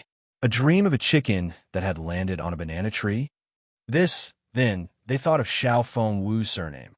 So, everyone suddenly came to their senses. Everyone wanted to laugh. But everyone had misgivings about the might of the Silver Blizzard City. So, they didn't dare to laugh out loud. In fact, several people had choked on their laughter. What do you mean? Xiao Fengwu was somewhat puzzled. So he subconsciously asked. Then, he suddenly realized something, and his face turned cold. Jun Moxie, you dare to scold me? I scolded you? What did I scold you for? Jun Moxie had an innocent look on his face. Even if you're a member of the Silver Blizzard City's Xiao family, you can't be unreasonable, right? To catch an adulterous couple, to catch a thief, you must catch the stolen goods. So, you must have evidence to back up your words. You obviously scolded me. Xiao Feng Wu's words were on the tip of his tongue. But he finally realized that he had almost been fooled. So, he couldn't help but roar in anger. Jun Moxie, I'll kill you. The Silver Blizzard City is truly formidable. It's worthy of being called the most powerful force in the world. Jun Moxie shook his head and exclaimed in admiration. You've been treated like a national guest in someone else's country. You've even been invited to the Imperial Palace. You've even dared to openly clamor about killing the only grandson of an important military official in front of the eyes of the entire country's civil and military officials. And you've even faced the great emperor himself. You've even dared to openly clamor about killing the only grandson of an important military official. Such courage is truly admirable. The faces of the ministers turned unsightly as they heard this. Yes, he wants to kill the only grandson of an important military official in front of the emperor. How arrogant would he be if he were to leave the imperial palace? Xiao Han hastily stood up and forced his nephew to sit down. He then cupped his hands in obeisance and apologized. Feng Wu is still young and doesn't understand the affairs of the world. Xiao Han obviously didn't care about the imperial family, but he didn't want to rashly make an enemy out of the imperial family of any country. After all, the Supreme Treaty of Alliance had a very strong binding force. Besides, they had invited him and the others with good intentions. If they were to provoke the Tian-Xiang Empire into becoming enemies with them, then it would be because they were too insensible. And this matter wouldn't be pleasant to hear. His Majesty the Emperor smiled magnanimously, indicating that it didn't matter. Zhu Moxie had no choice but to sit down. Dugu Xiaoyi came over and opened her big round eyes. She then asked curiously, a chicken fell on a banana tree. What's its name? Jun Moxie almost fell under the table. He rubbed his nose and smiled bitterly. Well, you can ask your brother about it. He certainly knows. I've said so much just now. My mouth is too dry. Let me drink some water first. Dugu Xiaoyi snorted and rolled her eyes at him. Then, she turned her head to ask Dugu Ying. Dugu Ying's black face turned purple in a split second. How can I explain this to my little sister as an elder brother? She couldn't help but stare fiercely at Jun Moxie as she stammered her refusal. However, Dugu Xiaoyi wasn't satisfied with this. She pouted her small mouth and acted like a spoiled child while threatening them. This caused the 7 Dugu brothers to be battered and exhausted. Seeing the awkward atmosphere in the hall, another instructor of the Wenxing Heavenly Literature Institute, Kong Lingyang, stood up and said, last year's Golden Scholarly Talent Banquet, the geniuses and talented women of the various aristocratic families fought against our Wenxing Heavenly Literature Institute. Our Wenxing Heavenly Literature Institute was lucky enough to come out on top. But no one was able to defeat Grand Preceptor Li's eldest grandson, young Master Li. Today, a few disciples wished to seek advice from young Master Li. What do you think? Everyone's spirits were roused. The main event is finally here. The eyes of the scholars of the Wenxing Heavenly Literature Institute also shone. The scholars of the Wenxing Heavenly Literature Institute hadn't been able to eat since they had entered the hall. But they had been waiting for this moment. If they could stump the #1 scholar of Tianxiang, then they would at least prove that they were superior in terms of knowledge. And this would undoubtedly be very beneficial for their future. Li Yuran smiled faintly. Then, She stood up gracefully and looked at everyone with a gentle look in her eyes. She then said, "You Yuren's talent is shallow. So, how can I stand up to the scholars? However, if you wish to seek advice from me, then there's another person in front of me. His knowledge and wisdom are both admirable. So, you might as well seek advice from him. May I dare to ask, young master, who is this genius?" Everyone asked in unison. They were puzzled in their hearts. Could it be that there's a peerless genius in Tianxiang City who can convince Li Yuran? Why haven't we heard of him before? This is very strange. It's none other than Jun Moxie, young Master Jun. Li Yuran smiled faintly and replied in a sincere tone. Then, she pointed her finger at Jun Dashao. Her target was very clear. Jun Moxie was holding a chicken leg in his hand. His mouth was covered in grease. So, he couldn't help but fiercely glare at Li Yuran. "Crap, you're setting me up in public." Chapter 289. Meng Haizhou and the others thought that Li Yuran was taking advantage of this opportunity to make things difficult for Jun Moxie, so they started to jeer. But they didn't know that Li Yuran was speaking from the bottom of her heart. Young Master Yuran must be joking. Kong Ling Yang's complexion darkened. He was somewhat displeased. Young Master Jun may have other achievements in other areas, but you're not famous in the way of poetry. This is someone snickered. Although Master Kong's words were very vague, everyone could hear that Jun Moxie's achievements in other areas were nothing more than brothels, running dogs, fighting cocks, bullying men and women, and other despicable things. As for other areas, what achievement could this kid have? Everyone praised in their hearts. Old Master Kong is indeed Old Master Kong. He's so refined even when mocking people. Master Kong, you don't need to worry. Ha! If your disciple can't even win a debate with Jun Moxie, why would he want to compete with young Master Yuran? Meng Haizhou replied with a faint smile. His words had greatly provoked Master Kong. Kong Lingyang was speechless. If my disciple, whom I've nurtured with painstaking effort, can't compare with that debauchee, then I'll have to find a way to commit suicide. He didn't say anything else. He waved his hand and designated a disciple to fight. Then he sullenly sat down. This student is Han Jidong. I would like to ask for advice from young Master Jun. A young man stood up with a smile. He clasped his hands in front of him from afar. Then he raised his head, and a trace of disdain flashed in his eyes. Well, there's no need to ask for advice. I'll teach you a few moves when I have the time. I guarantee that you'll be able to move unhindered in the spirit fog lake. How can I demonstrate the mysteries of these moves in public? Even if you don't mind, I do. Jun Moxie naturally saw the disdain in his eyes. He chuckled, winked, and laughed. Then, he put a shameless hat on his disciple's head. I've always been clean and pure. I've never gone to a place like the Spirit Fog Lake. Han Jidong's voice was a little cold, and he felt a burst of contempt in his heart. He is indeed a big scum. I asked him for some knowledge, and he actually talked about brothels. Do you also know that this is a public place? What a disgrace. You haven't been to the Spirit Fog Lake? Where are you going? Jun Moxie felt disgusted in his heart. Are you guys not done yet? Swinging his legs, he leisurely said, Oh, that's right, this young master was negligent. Judging from gifted scholar Han's shabby attire, I presume he can't afford to go to that kind of place. It seems that if there's a need, he can only wield a long spear in his hand and devise a strategy in his heart. In his small room, he can move about freely and majestically, exterminating millions upon millions of soldiers and horses with one spear. What kind of words were those? Han Jidong's fair and handsome face suddenly turned red, as if he had been injected with chicken blood. His neck also became thicker in a split second. Jun Dashao's choice of words was very elegant. Moreover, it was also very imposing. Many people in the crowd stared blankly for a moment. They carefully thought about it for a while, and finally understood what he meant. They couldn't help but giggle. This brat is really too bad.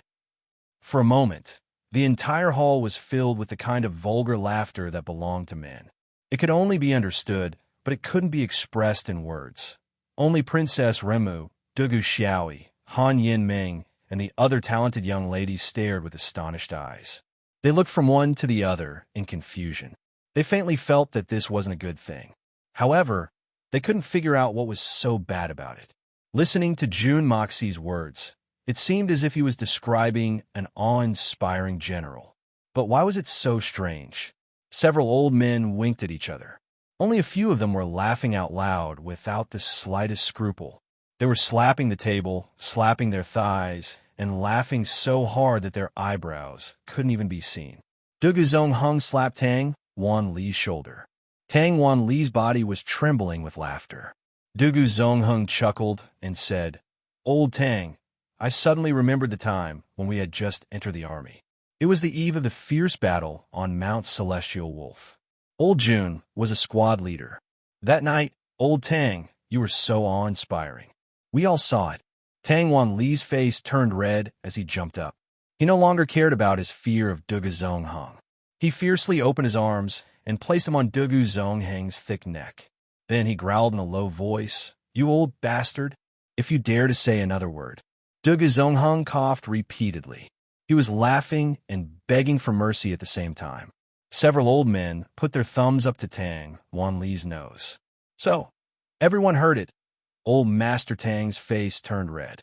He angrily stood up and was about to leave. But he was held down by several old men. They smiled and persuaded him to stay. Dugu Xiaoyi saw that her 7 brothers were tightly grinning. Their dark faces looked like they were overjoyed. Their shoulders were trembling. It seemed that they were very funny. So, she couldn't help but ask, "What did he say? Is it really that funny?" The 7 brothers looked at each other in dismay. They stared blankly for a moment. Then, they shook their heads in unison. "It's not funny." "How is it funny?" "It's not funny at all." Dugu Xiaoyi snorted. She angrily turned her head. She suddenly felt that these men, including her brothers and June Moxie, were very loathsome. "I can't even get an answer today. I'm so angry." She secretly thought over what June Moxie had said and firmly remembered it in her heart. She thought to herself, "Don't say it if you don't want to say it. Why go home and ask my mother? I don't believe that she really doesn't know." Han Dong took a deep breath. He knew that he wouldn't be able to gain the upper hand if he continued to bicker with this debauchee. He said, "His Majesty is gracious enough to bestow this golden scholarly talent banquet today. This humble student is ashamed that I was allowed to follow my esteemed teacher here. When I arrived, I saw the golden chrysanthemum and cinnamon osmanthus in full bloom in the Imperial Garden. I came across a couplet by chance. May young Master June enlighten me." She didn't wait for June Moxie's response before reciting, "The Imperial Garden, the fragrance of chrysanthemum, the fragrance of orchid, the fragrance of osmanthus, the fragrance of flowers, the fragrance of flowers, the fragrance of heavenly fragrance, the fragrance of 1,000 miles, the fragrance of 1,000 miles." As soon as this couplet came out, everyone fell into deep thought. This couplet seemed simple, but it wasn't simple at all. This was especially true for the last sentence. The 2 words Tian Xiang were embedded in it. It was a metaphorical blessing for the Tian Xiang Empire. However, this couplet didn't leave a single trace. It could be said that this was an expert. Everyone was racking their brains, trying to come up with this couplet in front of everyone. They wanted to show off their talents in front of His Majesty. As for June Moxie, no one had high hopes for him. Wouldn't it be a joke to ask him to come up with such a difficult and profound couplet? Even in his next life, he wouldn't be able to come up with a couplet. "Young Master June, this humble student's talent is shallow. I can barely come up with such a shallow couplet. I wonder if it would be able to enter young Master June's eyes?" Han Dong chuckled as he looked at June Moxie humbly. His expression was very sincere. "I hope that young Master June will not be stingy in giving me some pointers." If he hadn't said these words, and had waited until June Moxie couldn't come up with a couplet and made a fool of himself, everyone would have looked up to him while looking down on June Moxie. He believed that this couplet would have left a special impression in the hearts of all the big shots. After all, coming up with such a difficult couplet on the spot was also an extraordinary talent. However, these words of his made all the big shots sigh in their hearts.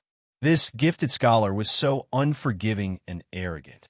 His temperament had long since deteriorated. Moreover, you've been nurtured by the Wenxing Heavenly Literature Institute for many years. Do you think that you should be proud of making things difficult for a debauchee in a couplet? This so-called gifted scholar's lifetime achievements won't be high. Even if he had the opportunity to climb up, the big shots wouldn't allow someone with such a temperament to rise to power. Who could guarantee that this guy wouldn't deal with them after he gained power? Therefore, Han Jidong didn't know that he had declared the end of his political career because he had spoken a few words. He was still feeling complacent at this moment. Jun Moxie wrinkled his brows. I can plagiarize a poem if it was an impromptu one, but I can't plagiarize this kind of impromptu couplet even if I want to. How come the first match is a boolsh asterisk T couplet? Can't we compete with something else? This is really F asterisk king awesome. Kong Lingyang narrowed his eyes. He seemed very proud of himself. Young Master Jun, there's no harm in saying it if you can't come up with a couplet. Hee, this isn't a shameful matter for young Master. Everyone chuckled. This old man is unforgiving.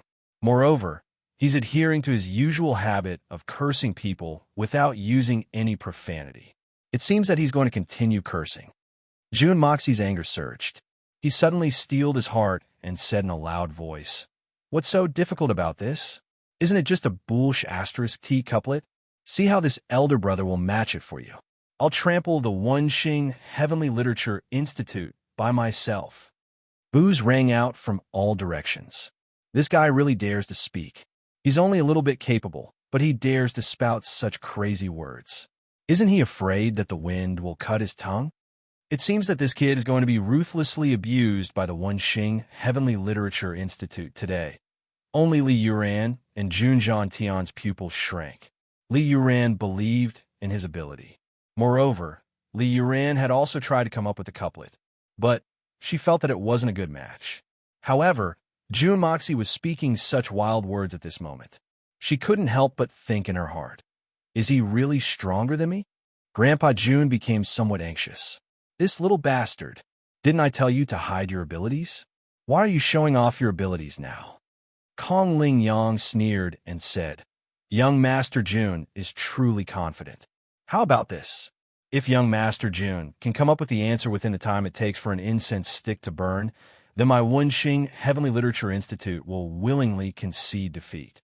But if you can't come up with the answer, then I ask young Master Jun to mediate with young Master Tang and return my poor disciple to me. How about it? The disciple he was talking about was naturally the underwear washing scholar Zhao Chengsong, who had been abused by Tang Yuan. However, when Tang Yuan had been expelled from the family, Zhao Chengsong had already been beaten to death with a stick for fear of leaving behind a scourge. How could he be found? Even if he were to summon his soul from the netherworld, his bones would have long since rotted by now. No problem. Jun Moxie raised his head and took charge of the matter. If I can't come up with the answer, then I'll return your disciple's corpse to you. You only want a disciple. You didn't say whether he's dead or alive. I don't mind. However, if I come up with the answer, then you must also come up with the answer. If you can't come up with the answer, then your Wenxing Heavenly Literature Institute will never speak of this couplet again in front of this young master. How about it? Jun Moxie gave a strange smile. You're tuning into the Warrior Lore YouTube channel. Don't forget to subscribe and join us on this journey to catch the most captivating stories.